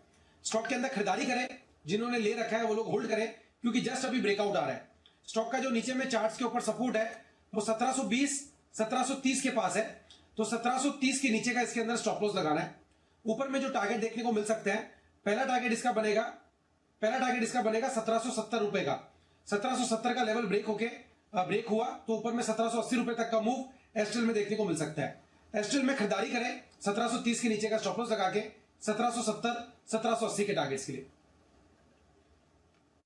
राय ये है आपके लिए सुमित जी की तरफ से राय। इस बीच पूरी रिकवरी हो चुकी है निफ्टी पर और बैंक निफ्टी भी पूरी रिकवरी ऑलमोस्ट आपको दिखा चुका है। बस 15 पॉइंट दूर है पॉजिटिव टेरिटरी में आने की शुरुआत कर रहा है बैंक निफ्टी भी। शो की शुरुआत जब हमने करी थी तो 60 अंक नीचे आपको निफ्टी दिख रहा था, 250 अंक नीचे आपको बैंक निफ्टी दिख रहा था। तो बढ़िया रिकवरी आई है। इनफैक्ट अभी थोड़ी देर पहले जब हम स्ट्रैटेजी ले रहे थे तो भी अनिल जी ने कहा था ये खरीदारी के लेवल्स आ गए हैं। शो की शुरुआत में तो क्लियरली कहा था कि अब बेचना नहीं है, खरीदना है। और वहां से अनिल जी स्मार्ट रिकवरी है। पूरी रिकवरी करके पॉजिटिव ऑलरेडी निफ्टी हो गया है। डेज लो से करीब 80 पॉइंट की रिकवरी निफ्टी में है सर, और 260 अंकों की रिकवरी बैंक निफ्टी में। शो की शुरुआत से 250 अंकों की रिकवरी हमने देख ली। तो जो आप बात कह रहे थे कि अब ये लेवल्स खरीदारी के हैं, यहां पर सपोर्ट मिलेगा, बिल्कुल वैसा ही प्ले आउट हो रहा है इस समय। बिल्कुल दीप, और इसकी पूरी क्रेडिट आपको जाती है 100%। जो मार्केट में निचले स्तर से रिकवरी आई ना, इसके सिर्फ और सिर्फ आप जिम्मेदार है। पूछिए कैसे सर? आपने जो बोला ना, मेरी बात दिल पे लग गई। वो बोले कि आज बिल्कुल भी कहीं भी रिकवरी नहीं आई है, मतलब मजा नहीं आया, सुबह से गिर रहे हैं। मैंने कहा ये तो बात गलत है। दीप ऐसे नाराज हो, दुखी हो, परेशान हो कि रिकवरी नहीं आई, ये तो ठीक नहीं है। तो फिर थोड़ी रिकवरी की बात की जाए। इसलिए देखिए, आपको खुश करने के लिए, आपके चेहरे पर मुस्कान लाने के लिए ये सारी रिकवरी लाई गई है। जो सपाट देखिए डेटा है, डीप प्रॉब्लम क्या होती है देखिए, उस समय जब ये मार्केट तेजी से घटता है, दिन के लो पॉइंट पर होता है, तो एक सेंसिबल डिसीजन लेना मुश्किल होता है किसी भी ट्रेडर्स के लिए। बहुत सही बात है। हम डेटा देखकर इसीलिए अनबायस डिसीजन दे पाते हैं, बता पाते हैं कि कहाँ सपोर्ट है। नहीं तो उस वक्त है ना, डे लो पर और आप एक्सपायरी के दिन आखिरी 1.5 घंटे में जा रहे हैं, डरना स्वाभाविक है, गलत नहीं है। स्क्रीन देखकर लगेगा ही डाउ फ्यूचर डे लो पर चल रहा है। तो ऐसी सिचुएशन में आपके लिए सोच पाना भी कि रिकवरी आएगी मुश्किल काम है, आसान है नहीं। लेकिन जब डेटा आपको बता रहे हैं कि 18,200 पर हाईएस्ट ओपन इंटरेस्ट है, सुबह तो अपने तैयार थे 18,175 18,225 की रेंज में आएगा तो लेना ही है। लेकिन जब आती रेंज तब लिया नहीं जाता है, इसलिए वहां कॉन्फिडेंस देने की जरूरत है। जो हमारा काम है, जो हम करते हैं, मेरा ये मानना है 18,265 285 दो लेवल आ गए। अब 18,315 का लेवल है नेक्स्ट है। आप चाहें तो इन लेवल के आसपास अगर आप नीचे में खरीद पाएं तो डेफिनेटली प्रॉफिट बुक करिए और वापस से इंतजार कीजिए। ये अब आप 18,285 18,315 उस प्रॉफिट बुकिंग वाली जोन में घुस रहे हैं। और देखिए अब कॉन्फिडेंस बढ़ेगा। मैं अब फिर आपको कहूंगा 18,300 पर 2.5-3 करोड़ शेयर कॉल राइटर्स खड़े हैं। तो इसलिए इन लेवल्स के आसपास प्रॉफिट बुक करिए। अगर 18,325 के ऊपर टिक जाता है तो फिर फ्रेश खरीदारी बाद में कर लीजिए 350-390 के टारगेट के लिए। लेकिन रिस्क रिवॉर्ड रेशियो अब यहाँ फेवरेबल कम है, बढ़ेगा या फिर आप स्टॉप लॉस को ट्रेल करते चलें। अब आपका स्टॉप लॉस क्या होगा? 18,265। अब 18,265 के नीचे जाए तो आप दिन के लिए अपनी जो पोजीशन है उसको हल्की कर लीजिए। बैंक निफ्टी का जहां तक सवाल है दीप, 43,675 ये पहला टारगेट था, यहाँ आ चुका है। 43,800 तक मैक्सिमम आ सकता है। तो 50 अगर आपने नीचे में लिया है 50% यहाँ बुक करिए, 43,800 पे पूरा एग्जिट कर लिए, ये आपके लिए स्ट्रेटेजी होगी। तो जब नीचे आपको कॉन्फिडेंस कम था लेने का, लिया है, अब यहाँ पर प्रॉफिट बुक करिए और फास्ट शार्प रिकवरी आई, थोड़ा प्रॉफिट बुक करके वापस इंतजार करें या फिर ट्रेल करते चलें। और अगर आपको निफ्टी बैंक ट्रेल करना है तो आपके लिए स्टॉप लॉस 43,600 का होता है और ऊपर के टारगेट 43,800 के आसपास तक के बनते हैं, ये ध्यान रखिए। जी दीप की राय आ रही है। अब मुनाफा भी वसूलना है, वही बात है। जब गिर रहा हो तो डरना नहीं है, खरीदारी के मौके ढूंढने हैं और फिर जब रिकवरी आ जाए तो फिर मुनाफा बुक करने का भी मौका ढूंढना है। तो उस समय अगर आपने सलाह लेकर रिकवरी प्ले करी तो अब थोड़ा प्रॉफिट भी बुक करिए। अच्छी मूव आपको डेज लो से दिखी है बाजार में। आइए एक बिगुल शिकान जी के लिए BTSTT का।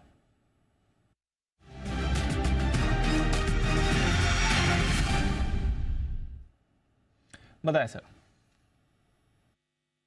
दीपांशु, तो यहाँ पे इंडिगो ये जो स्टॉक है जिसमें एक साइडवेज पैटर्न बना था और उस साइडवेज पैटर्न में से अभी ये वापस अपवर्ड ब्रेकआउट की तैयारी कर रहा है। यहाँ पे अगर देखेंगे तो एक बात काफी क्लियर है कि इसने 3 या 4 दिनों का जो पैटर्न था उसके हाईएस्ट लेवल्स को क्रॉस किया है और वॉल्यूम्स में भी अभी धीरे धीरे इजाफा हो रहा है।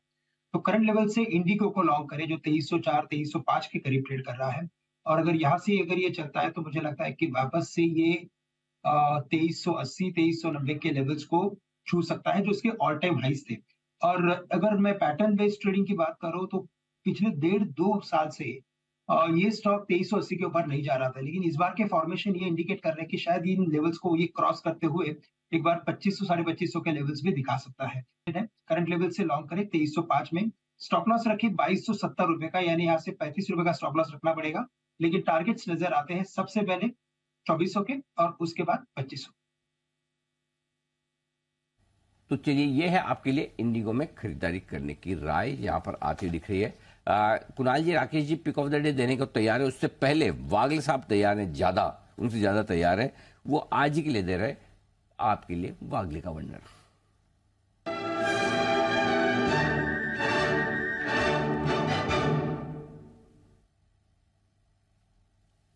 बताएं सर। अनिल जी, मेरा BTST होगा, बाय करके चलना है बजाज फाइनेंस। ये पिछले से 6 या 7 दिनों का कंसोलिडेशन से बाहर आ रहा है। 6,890 ये अपने करंट मतलब अगले वाले मंथ के फ्यूचर्स का भाव चल रहा है। आपका स्टॉप लॉस होना चाहिए 6860 का, आपका टारगेट होना चाहिए 7000 का, जो मुझे लगता है कल के दिन में आ सकता है। के लिए करें खरीदारी बजाज फाइनेंस, छोटा सा स्टॉप लॉस 30 रुपए नीचे लगाना है आपको। ये राय वागले साहब की तरफ से आती हुई एक्शन में बाजार आता। देखो वाह, 18,315 भी दीप बड़ी स्पीड से भाग रही है। तो भाई 3 बजे के पहले मामला, इसका मतलब ये कि थोड़ी और तेजी करने का मन बन रहा है मार्केट का, क्योंकि एग्जैक्टली मुझे लगा कि 3 बजे तक तो क्या, लेकिन स्पीड बहुत तेज है। 3 बजे के पहले 18,315 को पार करके टिक रहा है, तो फिर ये मामला है ना थोड़ी तेजी का और बनाएगा। 350 के आसपास, 345 350 के टारगेट अब आपके नेक्स्ट बनेंगे 315 के ऊपर टिकने के बाद, और 43,700 के ऊपर टिके तो 43,800 850 तक के टारगेट बनेंगे। तो ट्रेल करते चले अगर आपकी लॉन्ग पोजीशन है, और पार्ट प्रॉफिट बुकिंग करते चले। आइए लेकिन बढ़ते आगे, और वक्त है आपके लिए बुल वर्सेस बेयर का। स्टॉक जो एक्शन में है, सुर्खियों में, चर्चा में है, वो है नायका। नायका में तेजी की जाए या मंदी, दोनों तरफ के व्यू बड़े स्ट्रॉन्ग आते हुए दिख रहे हैं। भाव से अच्छा लगता है, काम से अभी भी क्वेश्चन मार्क है इन नतीजों के बाद। तो आइए बुल वर्सेस बेयर में देख लेते कौन कौन है आज हमारे पास साथ नायका के बुल वर्सेस बेयर में। हाँ, एक तो नूपुर तो होनी चाहिए, बिल्कुल होगी भाई, नायका का मामला है। और दूसरे हैं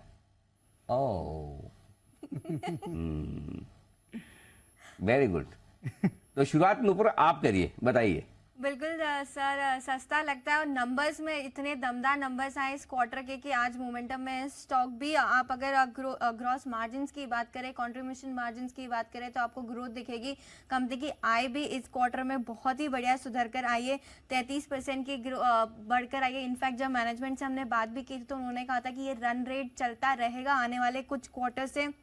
कामकाजी लेवल पे भी देखे तो मार्जिन इंप्रूव होके दिखे। ग्रॉस जो कंट्रीब्यूशन मार्जिन है वो भी 50 बेसिस पॉइंट से बढ़ के 44% के आसपास आते दिखे। तो मैनेजमेंट की कमेंट्री जब वो बात कर रहे थे हमसे तब काफ़ी पॉजिटिव थी मार्जिन को लेकर। साथ ही साथ जो रन रेट जिस हिसाब से 33% की रेवेन्यू ग्रोथ आई है वो कंटिन्यू रहने वाली है। देखिए सस्ता लगता है ये तो मैं भी मानता हूँ, लेकिन अच्छे नतीजे कहाँ से है? 70% मुनाफा गिर चुका है, इससे बुरा क्या हो सकता है? अब 100% गिर जाएगा तब नुपुर बोले कि नहीं खराब है। लेकिन अगर आप देखेंगे तो नतीजे एक्चुअली खराब थे इस कंपनी के।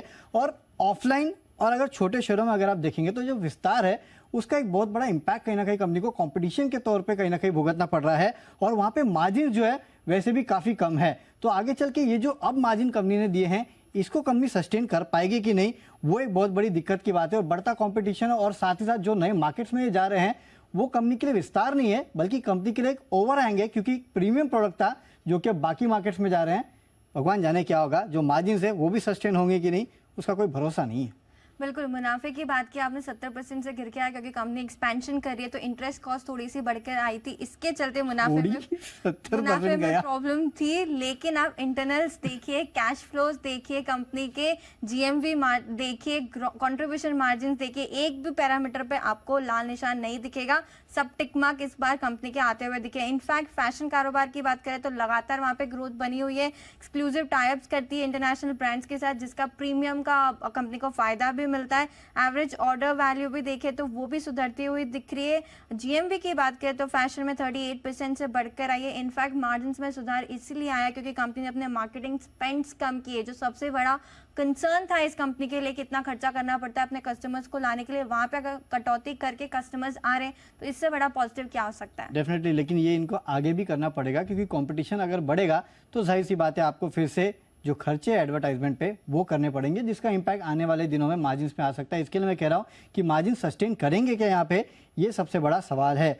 और कहीं ना कहीं फैशन बाजार में वैसे भी थोड़ा बहुत धीमापन देखने मिल ही रहा है।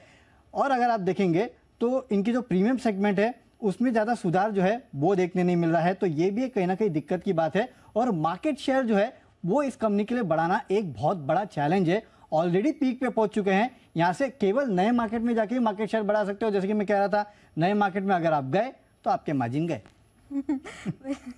लेकिन सोशल मीडिया का प्रेजेंस काफ़ी अच्छा है, स्ट्रॉन्ग है कंपनी के लिए। और जो एवरेज ट्रांजैक्टिंग यूजर्स होते हैं वो भी काफ़ी अच्छे हद तक बढ़ के हैं। 24% की ग्रोथ वहाँ पर भी, और जिस हिसाब से फॉल दिखा है स्टॉक में, अब वैल्यूएशंस भी सुधर चुके हैं कंपेयर टू जब आईपीओ आया था तब। डेफिनेटली इतना गिरेगा तो वैल्यूएशन तो सुधर ही जाएंगे। लेकिन आपने जैसे कि कहा कि सोशल मीडिया का ज़माना है Nupur, it takes one tweet, market cap पूरा साफ हो जाएगा। इस तरह का प्रेजेंस आजकल सोशल मीडिया पे है। और हमने अक्सर देखा है कि सोशल मीडिया का इम्पैक्ट जो है काफ़ी सारी कंपनीज पे हुआ है, इन कंपनीज पे भी कभी भी हो सकता है। तो वो एक फ़ायदा तो है लेकिन बहुत बड़ा हैंगओवर है।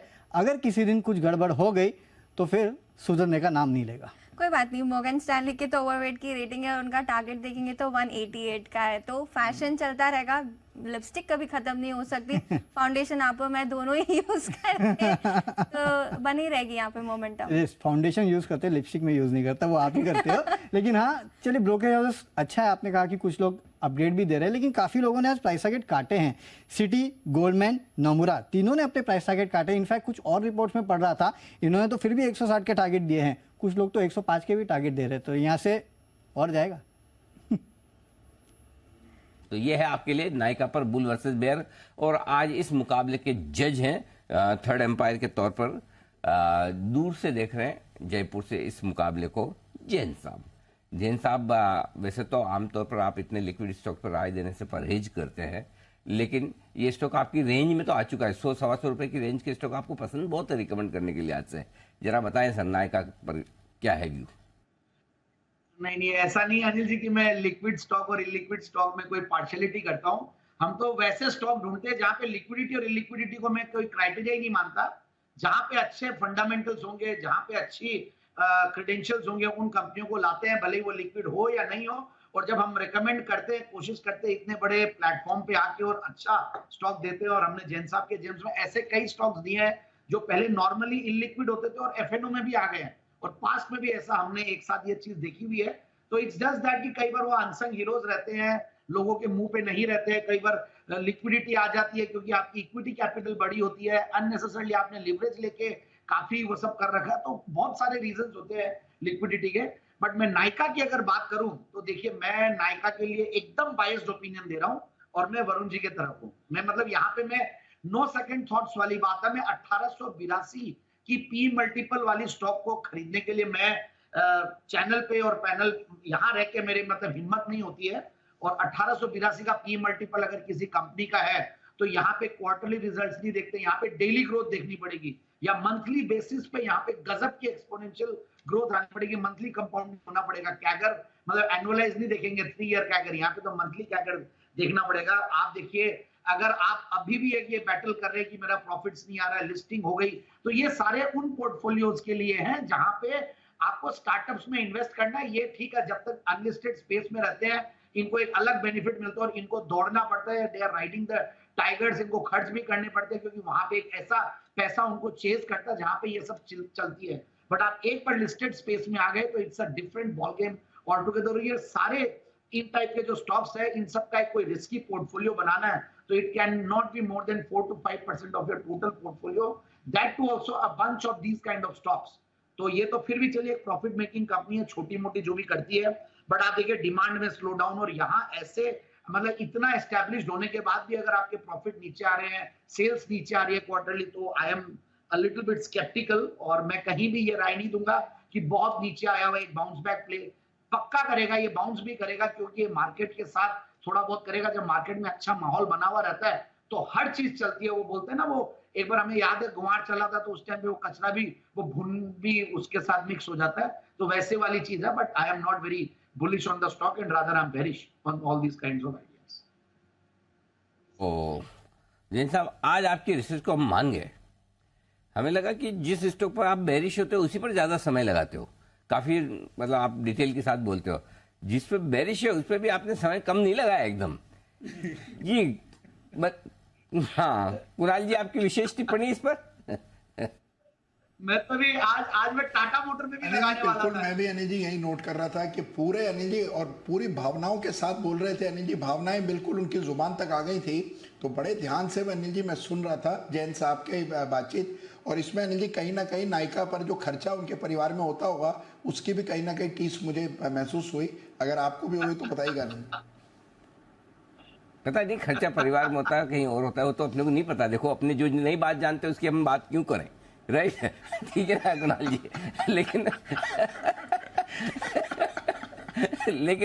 लेकिन बंसल जी भी कुछ इस पर विशेष टिप्पणी करना चाहते हैं। जी बंसल जी। देखिए अनिल जी, हम तो अमूमन देखा अनिल जी, नूपुर की रिसर्च बढ़िया होती है। मैं पूरा तो अनिल जी उस समय कहीं भटक गया था जब वो लिपस्टिक की बात कर रही थी। तो अनिल जी, जो नंबर 1 लिपस्टिक का ब्रांड अनिल जी, वो नायका पे ना तो अनिल जी ऑनलाइन अवेलेबल है ना ऑफलाइन अवेलेबल है।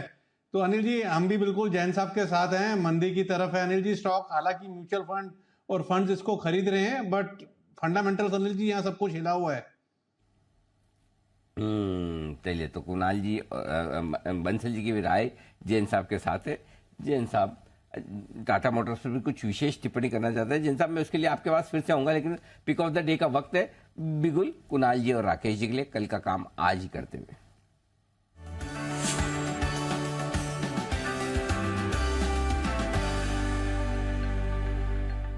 बताएं सर।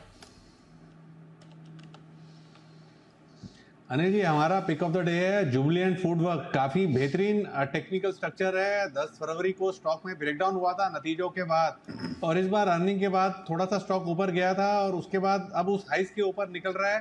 टेक्निकली एक रिवर्सल है और एक अच्छी खासी तेजी का एक प्रबल दावेदार है। टेक्निकल चार्ट देखिए ऐसा लगता है 2-3 दिन का व्यू बना के यहाँ पर एक ओवरवेट खरीदारी करनी चाहिए। ओवर टू कुणाल जी।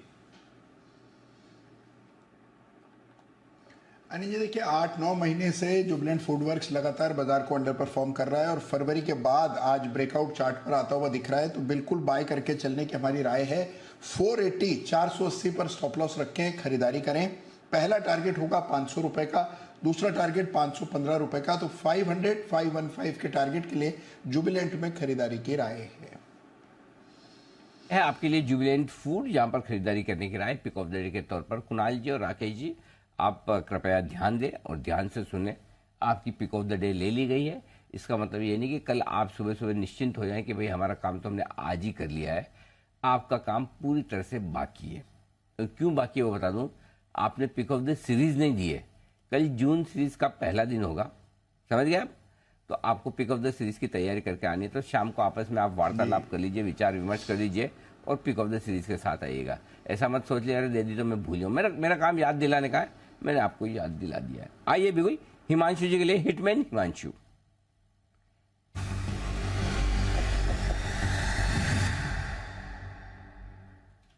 बताएं हिमांशु जी।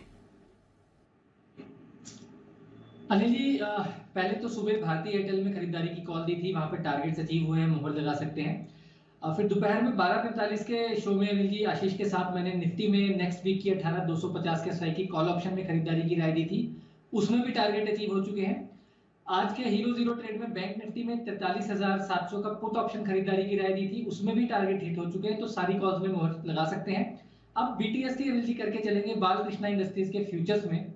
जून फ्यूचर्स ऑफ कोर्स 2440-45 के आसपास के करंट लेवल्स हैं। यहाँ पर 2420 का स्टॉप लॉस लगाना है। 2475 और 2510 के टारगेट्स के लिए बालकृष्णा इंडस्ट्रीज के फ्यूचर्स में BTST करके चलने की सलाह है। Strong breakout, strong momentum pickup हो रहा है और ये बहुत हाई बीटा काउंटर है। काफी लंबे समय की कंसोलिडेशन के बाद यहाँ पर मोमेंटम पिकअप हो रहा है, तो मुझे लगता है काफी ऊपर के लेवल्स यहाँ पर इस सीरीज में देखने को मिल सकते हैं। तो यह आपके लिए बालकृष्ण इंडस्ट्रीज, जहां पर आपको रखनी नजर टायर स्टॉक्स पर आपको बढ़िया एक्शन बनते हुए दिख रहा है। भारत डायनामिक्स, इसके भी नंबर्स आ रहे हैं। सुमित जी जरा चार्ट भी पुल अप कर लीजिए भारत डायनामिक्स के, क्योंकि स्टॉक के परफॉर्मेंस काफी खराब हो रही है। 5% नीचे आया है क्योंकि नंबर्स भी ऑन फर्स्ट कट अच्छे नहीं दिख रहे हैं। रेवेन्यू देखिए 1381 करोड़ से घटकर 798 करोड़ का हो गया, तो शार्प फॉल आया है जहां तक रेवेन्यू का सवाल है। काफी बड़ा डिप आपको रेवेन्यू में दिख रहा है, 40-45% का डिप है। उसके साथ ही मुनाफा भी देखिए 264 करोड़ से घटकर 153 करोड़ का आपको मुनाफा भी आते हुए दिख रहा है। तो रेवेन्यू और मुनाफा दोनों में आपने बड़ा कट आते हुए देखा है जहां तक भारत डायनामिक्स का सवाल है। वीक परफॉर्मेंस है और रेवेन्यू डी ग्रोथ की वजह से आपको दिख रहा है कि परफॉर्मेंस पे बड़ा इंपैक्ट आया है। देखेंगे कि ऑपरेशनली भी किस तरह की इनकी परफॉर्मेंस रही है, but on first cut revenue और प्रॉफिट फ्रंट देखकर लग नहीं रहा कि ऑपरेशनली इनके नंबर्स कुछ ज्यादा खास रहे होंगे। तो बड़ा कट आया है जहां तक इनके रेवेन्यू का सवाल इस समय दिख रहा है। टोटल एक्सपेंसेस थोड़ा कंट्रोल में जरूर रहे, बट ओवरऑल परफॉर्मेंस अगर आप देखें तो सीधा जो रेवेन्यू डी ग्रोथ है उसका इंपैक्ट है। अब 7% का कट भारत डायनामिक्स पे दिख रहा है। बताएं सुमित जी चार्ट देखकर। दिवांशु, बोलते बोलते आपके स्टॉक का स्ट्रक्चर वीक हुआ है, ब्रेकडाउन आया है, रिजल्ट का इंपैक्ट है। 980 के नीचे अगर आज क्लोजिंग देखने को मिलती है तो BDL के अंदर फिर गिरावट और बढ़ेगी और नीचे के लेवल देखने को मिलेंगे। 980 इसका इमीडिएट सपोर्ट लेवल है। 980 के नीचे क्लोजिंग मिलने पे स्टॉक में जो टारगेट देखने को मिल सकते हैं नीचे में, वो 940 से लेके 930 रुपए तक के देखने को मिल सकते हैं। लॉन्ग पोजीशंस अवॉइड करने का सलाह रहेगा। पुल बैक बाउंस बैक में एग्जिट करें।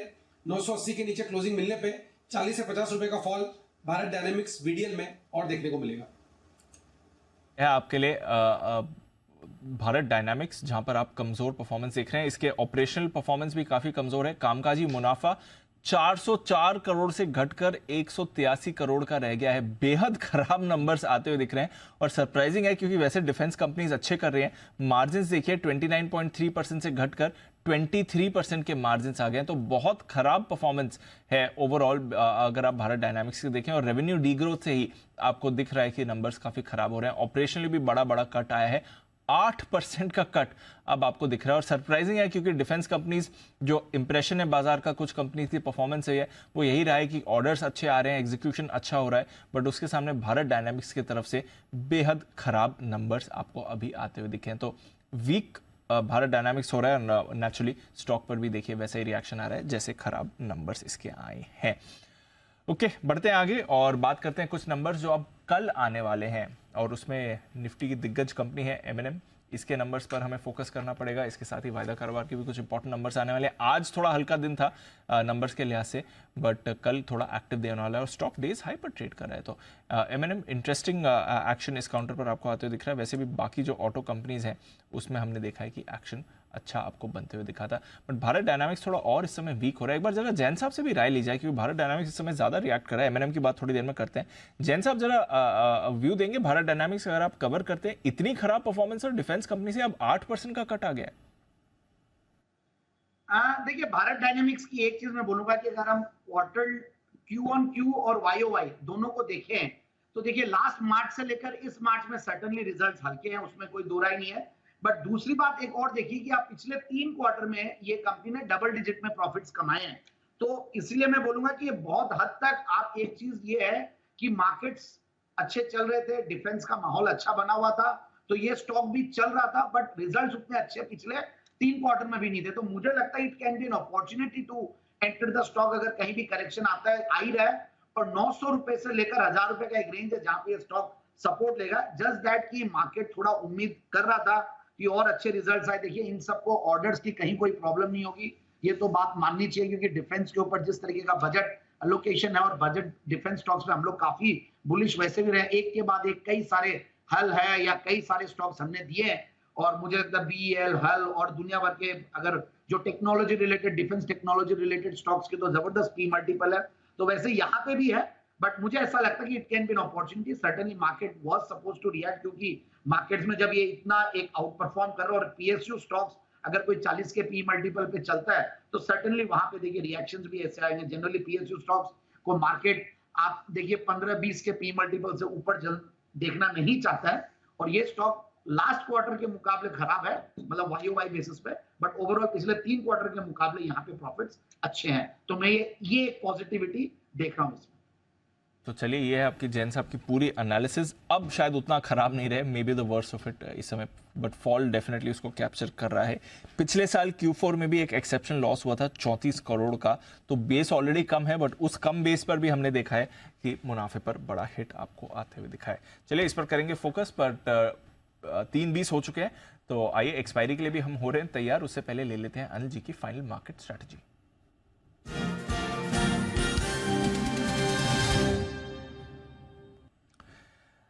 सर, वैसी सिचुएशन है, 250 पॉइंट ऊपर नैस्डैक फ्यूचर से लग रहा है आज आईटी में बड़ी तेजी आ सकती है एनवीडिया के गाइडेंस के बाद। डाउ फ्यूचर्स भी नीचे से सुधर गए। जब शो की शुरुआत करी थी तो 100 पॉइंट नीचे थे, अब आपको 40 पॉइंट ही नीचे दिख रहे हैं, तो अच्छी रिकवरी डाउ फ्यूचर्स में। हमारे बाजार भी पूरा रिकवर होकर पॉजिटिव टेरिटरी में, इनफैक्ट अब निफ्टी 50 पॉइंट ऊपर दिख रहा है। यूरोप के बाजार भी हल्की नरमी दिखा रहे हैं, वहां पर कोई परेशानी नहीं है। एक रुपया आज 8 पैसे कमजोर है, अदरवाइज बाकी ग्लोबल संकेत जो इस समय थोड़े बेहतर दिख रहे हैं जब से हमने शो की शुरुआत करी थी। बताएं सर, क्या करके जाना है? तेजी,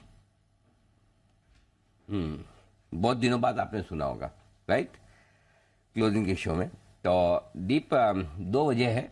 एक तो ये कि जिस तरह की रिकवरी होकर दिन की ऊंचाइयों के आसपास आप बंद हो रहे हैं, दूसरा ये एक्सपायरी का प्रेशर खत्म हो गया, तीसरा ये कि अमेरिका गिरा पिटा है ही है इस पूरे हफ्ते, और आज नैस्डैक में अच्छी मजबूती के संकेत आ रहे हैं, तो संभावना है पूरी कि कल मजबूत हो जाए। मुझे खाली एक ही डर था दीप आज, और वो ये था कि कहीं बैंक निफ्टी है ना 43,650 43,650 के नीचे बंद न दे दे। अब जिस तरह की रिकवरी है ना उसके आसपास या इसके ऊपर ही बंद देगा, तो मेरा वो डर जो था कि कहीं खराब क्लोजिंग हो गई, 43,500 के आसपास हो गई तो नीचे हो गई, तो वो निकल गया। इसलिए फिर कोई टेंशन वाली बात नहीं है। और निफ्टी तो आपका 18,300 के ऊपर बंद हो रहा है। तो बहुत दिनों बाद फिर से मैं आप कह रहा हूँ, 3 दिन तक मैं रोज ये कह रहा था कल आके पोजीशन बनाएंगे, कोई दिक्कत नहीं। आज मैं कहूँगा कि आपकी तेजी की पोजीशन है तो होल्ड करके जाएं, फ्रेश भी करना चाहें तो करें, और एक ही कंडीशन पे करेंगे, अगर कल नीचे मौका मिला तो आप और ऐड करेंगे। जैसे आज का लो है निफ्टी का 18,200, वहाँ मिला तो और लेंगे। आज का लो है बैंक निफ्टी का 43,400, वहाँ मिला तो और खरीदेंगे। इस कंडीशन पर आप जाएं। और आपको ये लगता है ना ना ना मैं तो ये नहीं करूँगा, मुझे तो आप स्टॉप लॉस ही बताओ, तो फिर आप 18,200 का पुट ऑप्शन खरीद के जाएं, 43,400 का पुट ऑप्शन खरीद कर अपनी लॉन्ग पोजीशन को होल्ड करें। फ्रेश बनाना चाहें तो बिल्कुल आपका स्वागत है, बनाकर जा सकते हैं। शॉर्ट है आप तो होल्ड कर सकते हैं, एक दिन इंतजार कर लें, या फिर आप पर में कोई भी आपको ठीक जो लगे 43,800 900 कॉल ऑप्शन खरीद सकते हैं, 18,400 450 का कॉल ऑप्शन खरीद सकते हैं। नई सीरीज की शुरुआत होगी कल, तो थोड़ा मूड माहौल वैसे भी ठीक रहना चाहिए। सो आई थिंक तेजी की पोजीशन बनाए रखने में समझदारी है। तो आज एकदम crystal clear for change deep, बड़े दिनों बाद आज क्रिस्टल क्लियर खरीदारी की रहा है। एब्सोल्युटली सर, इंतजार कर रहा था आपकी इसी वर्ड का, क्योंकि बीच में जब तेजी थी तो रोज आपने जो 2 बजे कहा ना, आपने जो 2 बजे बोला ना, दिल को लग गई वो बात, बस बिल्कुल दिल को लग। और ये जो आज पूरा एक्शन है 1.5 घंटे का आपको समर्पित है। चलिए, थैंक यू सर। कोशिश करूंगा रोज ही ऐसा कुछ आए ताकि फिर बाजार में ऐसा बढ़िया एक्शन भी हमें देखने को मिले उसके बाद, क्योंकि जबरदस्त रिकवरी 2 बजे के बाद जो कमेंट्री थी, सवाल की टाइमिंग जी, सवाल की टाइमिंग, मार्केट की टाइमिंग, डेटा की टाइमिंग, तीनों का कॉम्बिनेशन ऐसा हुआ ना कि देखिए अच्छा हो गया, बस वही वाली बात है जी। चलिए सर, अच्छा है और बढ़िया रिकवरी के साथ आप मई सीरीज की क्लोजिंग के लिए जा रहे हैं। अच्छी सीरीज रही है, अच्छे गेंस रहे हैं, कई सारे स्टॉक्स में हमने बढ़िया मूवमेंट भी देखा है। आइए M&M की हमें बात करनी है, क्योंकि कल इसके नंबर्स आने वाले हैं। ऑटो स्टॉक्स वैसे भी फोकस में रहे हैं, M&M की परफॉर्मेंस भी अच्छी रही है। इस बार नंबर्स कैसे रहेंगे जानते हैं कुशल के साथ। कुशल बताइए। नंबर्स यहाँ पर अच्छे ही रहने वाले हैं दीप, क्योंकि सबसे पहले आप कंपनी की वॉल्यूम देखें तो यहाँ पर एक्सपेक्टेशंस यही है कि 22% की ग्रोथ रहेगी और इसी वजह से कंपनी की ओवरऑल रेवेन्यू करीबन 29% बढ़ सकती है, क्योंकि रियलाइजेशंस भी 5-6% की ग्रोथ एक्सपेक्टेड है। अब आय पर 29% की बढ़त के साथ 22,100 करोड़ रुपए ये हमारा अनुमान है। साथ ही कंपनी का कामकाजी मुनाफा आप देखिए तो 42% की ग्रोथ एक्सपेक्टेड है 2760 करोड़ पर, और कंपनी की मार्जिन भी रिलेटिवली करीबन 100 बेसिस पॉइंट्स बढ़कर 12.5% पर रह सकती है। जहां तक मुनाफे का सवाल है, 31% की ग्रोथ के साथ लगभग 1700 करोड़ पर हम ये अनुमान लगाकर चल रहे हैं, और इसमें एक एक्सेप्शनल गेन भी था पिछले साल 125 करोड़ रुपए का। तो एडजस्टेड बेसिस पर मुनाफा देखेंगे तो वो भी रिलेटिवली और ज़्यादा आपको बेटर साइड पर होगा, क्योंकि मुनाफा यहाँ पर एक्सेप्शनल मुनाफा एडजस्ट हो सकता है। अब यही देखना है कि ऑटो और समेत जो ट्रैक्टर्स की मांग है वहाँ पर आगे चलकर क्या आउटलुक है, क्योंकि अभी तो वॉल्यूम अच्छा स्पाइक हुआ है, पर आगे के लिए खासकर रूरल एरिया में जिस तरह से डिमांड रिकवरी है वो क्या कहती है कंपनी, उस पर आपको फोकस रखना है। और प्रोडक्ट लॉन्च पाइपलाइन तो एनी विच वेज किसी भी ऑटो कंपनी की आपको फोकस में रखना ही चाहिए FY24 के हिसाब से। ओके, तो ये है आपके लिए M&M नतीजों का अनुमान। आइए, बिल्कुल जय ठक्कर है हमारे साथ तैयार कैश का ऑप्शन लेकर।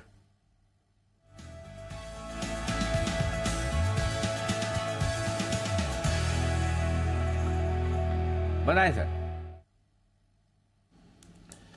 Very good afternoon to you Anil ji, and good afternoon to you Deep. Anil ji, बिल्कुल बढ़िया एक रिकवरी आज के ट्रेडिंग सेशन में देखने मिली, और हुआ यही अनिल जी, आप देखिए कि बैंक निफ्टी जो एक रेंज में ट्रेड कर रहा है, अपर एंड ऑफ द रेंज से कल से आज तक नीचे आया। कल हमने वो फिर निफ्टी का पुट दिया था, इनफैक्ट सारे ही लोगों ने पुट ऑप्शन कल दिए थे, वो एक ही इंडेक्स बाकी था जहाँ पे मैंने दिया, नीचे आया। वहीं पे आज lower end of the range से आप देखें तो फिर से ऊपर आ गया। सो बैंक निफ्टी का रेंज बहुत ही क्लियर डिफाइंड है। आज 8 दिन हो गए अनिल जी, 43,500 के नीचे बंद नहीं हुआ और 44 के ऊपर बंद नहीं हुआ। तो यही रेंज में बैंक निफ्टी है। बट निफ्टी में मुझे ऐसा लग रहा है कि जो हिसाब से 18,200 का एक सपोर्ट है 200-300 के रेंज में, यहाँ पे 18,400 का 1 जून की एक्सपायरी का कॉल ऑप्शन खरीदना चाहिए। 74 पर मिल रहा है, ये 74 पर इसको खरीदे। यहाँ पे स्टॉप लॉस एनर्जी होगा 27 रुपये का, सो 74 पर खरीदे। 27 का स्टॉप लॉस रहेगा। टारगेट्स ऊपर में एनर्जी निकल कर आ रहे हैं। यहाँ पे 123 रुपये का फर्स्ट टारगेट है, सेकेंड टारगेट कम्स टू 148। सो 123, 148 ये दो टारगेट्स के लिए 18,400 के स्ट्राइक का कॉल ऑप्शन निफ्टी का खरीदे इन एंटीसिपेशन के ये जो रिकवरी आई है स्ट्रॉन्ग, फाइनली अभी 18,400, 450 की जो अपर एंड ऑफ द रेंज है उसको क्लियर करे, and probably Nifty heads towards 18,500। Okay, तो ये है आपके लिए 18,400 की कॉल खरीदने की राय अगले हफ्ते की एक्सपायरी की, ऑब्वियसली, क्योंकि अब तो बस इस सीरीज में 4 मिनट बाकी हैं। बट बढ़िया रिकवरी के साथ डेज हाई पर कई सारे काउंटर्स आ रहे हैं। डेज हाई पर बाजार भी क्लोजिंग के लिए आपको तैयार होते हुए दिख रहा है, और मिड कैप स्मॉल कैप में तो बड़ा एक्शन था ही। तो आज थ्रू द डे थोड़ी सुस्ती के बाद अब एंड में, बाकी 2 दिन हमने देखा इससे पहले बाजार एंड में थोड़ी मुनाफा वसूली दिखा रहे थे, और लास्ट हाफ एन आवर में स्पेशली आपको एक बड़ा डिप दिख रहा था। आज लास्ट हाफ एन आवर में जबरदस्त रिकवरी के साथ अब आप क्लोजिंग की तरफ जा रहे हैं। डेल्टा कॉप देखिए, पिछले कुछ मिनटों में जबरदस्त खरीदारी इस काउंटर में आती हुई दिख रही है। 1.5% उछलकर पिछले कुछ मिनटों में ये स्टॉक आया है। ओबरॉय रियल्टी में आपको बड़ी तेजी दिख रही है, 2.5% ऊपर आपको ओबरॉय रियल्टी इस समय दिख रहा है। तो अच्छी खरीदारी उस काउंटर पर भी आई है। ट्रेंड में भी आपको थोड़ा एक्शन दिखा है। एंड में थोड़े एक्सपायरी रिलेटेड एडजस्टमेंट्स भी हो रहे हैं, क्योंकि मंथली एक्सपायरी है, बट उसका एक्शन स्क्रीन पर आ रहा है। एक ओबरॉय रियल्टी पर श्रीकांत जी से क्विक व्यू लेना चाहूंगा। श्रीकांत जी जरा देखें सर, मूव भी आ रही है और आपकी कॉल भी थी, वो भी बता दें सर। बिल्कुल। तो देखिए, अगर ओबेरॉय रियल्टी अगर बात करें तो यहाँ पे एक वापस रिवर्सल फॉर्मेशन बना है, और इनफैक्ट इसके लॉन्ग टर्म चार्ट को देखें, पिछले यानी कि मैं कहूंगा कि अगर पूरे अगर एक एक 6-7 महीने के चार्ट को देखेंगे तो यहाँ पे एक राउंडिंग बॉटम फॉर्मेशन बना है। तो यहाँ पे काफी स्लोली स्टेडीली लेकिन 1080 या 1100 के लेवल्स वापस ये कॉन्कर करेगा ऐसे लगता है। करंट लेवल से 940 के लेवल्स को क्रॉस किया है, तो यहाँ से जो नेक्स्ट लेवल्स बनेंगे वो 960 और 980 के हैं। तो करंट लेवल से भी मुझे लगता है कि इसे लॉन्ग करके चले, 920 का स्टॉप लॉस रखें और ओबेरॉय रियल्टी को करंट लेवल से लॉन्ग करें। 980 के टारगेट्स के लिए लॉन्ग टर्म 1080 के टारगेट्स नजर आते हैं। जो मुझे कॉल देनी थी वो है पीडीलाइट इंडस्ट्रीज के ऊपर। काफी अच्छा एक रिवर्सल फॉर्मेशन बना है आफ्टर वेरी लॉन्ग टाइम, और अगर इसके ओवरऑल पैटर्न को भी देखिए तो इसमें एक हायर बॉटम बना है। तो दीपांशु, अगर ये स्टॉक यहाँ से अगर चलता है तो फिर जो नेक्स्ट लेवल्स बनेंगे वो 2600 के बनेंगे, और जो हमें स्टॉप लॉस रखना है वो काफी नजदीक का स्टॉप लॉस रखना है। तो 2500 का स्टॉप लॉस रखे, करंट लेवल से पीडीलाइट को भी लॉन्ग करके चल सकते। ओके, तो 2500 के स्टॉप लॉस के साथ पिडलाइट पर करें खरीदारी, ये है श्रीकांत जी की राय। अभी थोड़ी देर पहले हमने देखा था सुमित जी की तरफ से एस्ट्रल पर खरीदारी की राय आई थी। दोनों काउंटर्स पर आपको अपनी रखनी है नजर। एक्सपायरी रिलेटेड कुछ एडजस्टमेंट जरूर हुए, बट बाजार बढ़िया क्लोजिंग के लिए अब आपको तैयार होते हुए दिख रहा है। निफ्टी स्पेशली देखिए 18,350 के आसपास निफ्टी क्लोजिंग के लिए तैयार हो रहा है। बैंक निफ्टी भी पूरी रिकवरी के साथ फ्लैट बंद होने को तैयार है। स्टॉक्स में आज जबरदस्त एक्शन रहा। ऑटोज एक बार फिर से मोमेंटम में थे। Bajaj auto, Hero Moto, Eicher motors, two wheeler stocks in particular आज इनके लिए अच्छा दिन था। अदानी एंटरप्राइजेस 3% ऊपर हुआ। भारतीय एयरटेल लंबे समय बाद इसकी तरफ से योगदान अच्छा दिखा है। आईटीसी रिकॉर्ड लेवल पर 2% ऊपर बंद हो रहा है। निफ्टी को कल भी इसने अच्छा सहारा दिया था, आज स्टॉक को लीडरशिप दिखाई है। टाटा कंज्यूमर और ब्रिटानिया सुबह से यहां पर भी खरीदारी रही। कंजम्पशन के लिए आज अच्छा दिन था। एलएनटी भी पॉजिटिव रहा। एशियन पेंट्स आपको अच्छा दिख रहा था। इन्फोसिस, एक्सिस, टाइटन, कोटक, यहां से भी अच्छा योगदान आपको मिला है। वीकनेस टाटा मोटर्स की थी यूबीएस की रिपोर्ट के बाद, हालांकि निचले स्तर से यह भी रिकवर हुआ था। विप्रो आज कमजोर था। HDFC, HUL, SBI, TCS, Tata steel, ICICI और एचडीएफसी बैंक, इनकी तरफ से आपने योगदान आज नहीं देखा है। वायदा कारोबार की तरफ आइए। जबरदस्त एक्शन आपको जुबिलेंट फूड में दिखा है। 4% ऊपर। इंडस टावर्स 4% ऊपर था। वोडाफोन आइडिया के नतीजों का है इंतजार। आईडीएफसी लिमिटेड पर भी रखिएगा नजर, 4% ऊपर ये भी था। कमिंस इसमें एक अच्छा बाउंस बैक आया है। बालकृष्ण की तरफ से अच्छा मोमेंटम बरकरार रहा। पीएफसी इसमें अच्छी खरीदारी थी। Godrej Properties, DLF, Oberoi Realty, इन तीनों रियल एस्टेट स्टॉक्स में आपने खरीदारी देखी। आज सुबह Anil ji real estate stocks की बात कर रहे थे, कुछ मिड कैप काउंटर्स भी उनके रेडार पर थे।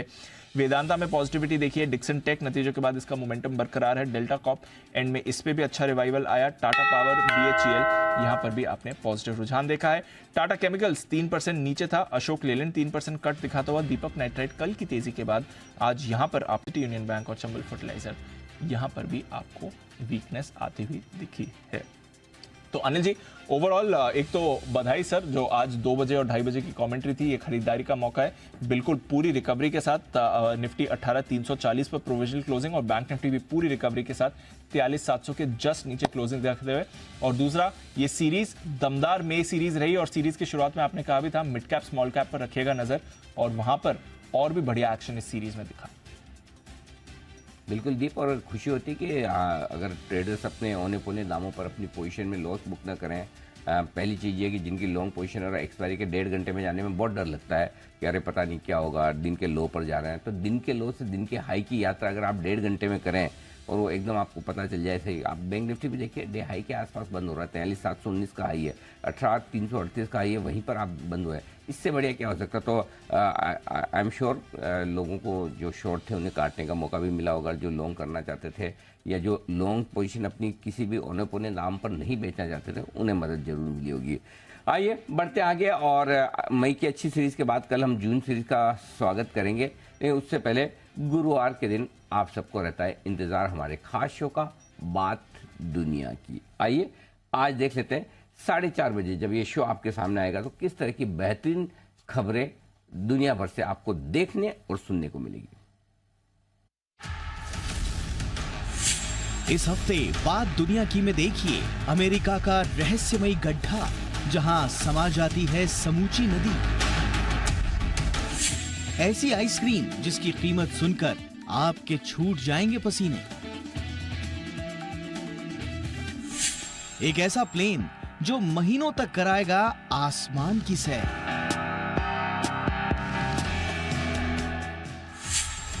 देखिए दुबई की धरती पर चांद उतारने की तैयारी,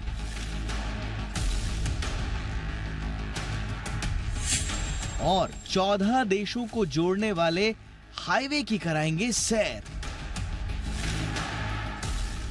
देखिए बात दुनिया की, दुनिया भर की रोचक खबरों का पिटारा आज शाम 4:26 पर सिर्फ जी बिजनेस पर।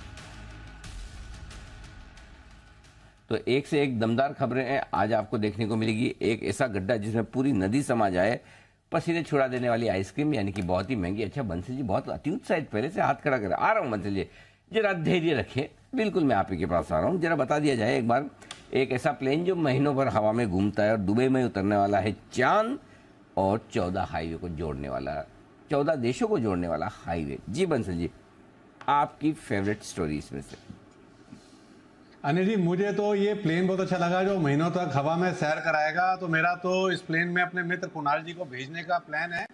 बस एक ही चीज इंश्योर करनी है कि प्लेन में कोई मोबाइल की कनेक्टिविटी और वाईफाई की कनेक्टिविटी ना हो, और ये ना हो तो कुणाल जी को अनिल जी भेजने का खर्चा मैं उठाने को तैयार हूँ अनिल जी। इसके अंदर ये स्टोरी बढ़िया लगी, इसको देखूंगा अनिल जी।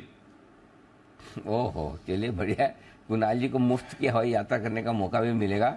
चलिए, तो बंसल जी को तो ये स्टोरी पसंद है। और किसी की कोई पसंद की स्टोरी जो आपको लगाओ कि जय, जी जय बताइए, आइसक्रीम वाली होगी जय की, तो मैं समझ ही सकता हूँ खाने पीने की। हाँ नहीं अनिल जी, आइसक्रीम वाले नहीं है अनिल जी। वो 14 कंट्रीज को जो हाईवे कनेक्ट कर रहा है अनिल जी, वो इंटरेस्टिंग लगा अनिल जी। और वही पूछना था, जो अपना फास्टैग अनिल जी, उसी से काम चल जाएगा अगर क्लियर करना हो तो सारा टोल और वगैरह सब। वेरी गुड, आइडिया अच्छा है। जाहिर सी बात है 14 देशों में घूमेंगे तो फास्टैग या कुछ न कुछ ऐसे सिस्टम की तो जरूरत पड़ेगी, नहीं तो कहाँ हर जगह खड़े होकर वीज़ा बताओगे, अब अगले देश में जाऊँ अगले में जाऊँ, कुछ तो होगा प्लेन। बढ़िया है, लेकिन फॉर ए चेंज आपने खाने पीने की चीज़ों से हटकर कुछ सोचने की कोशिश की। जो ये परिवर्तन आप में आए जय, ये बड़े सराहनीय है। जी श्रीकांत जी।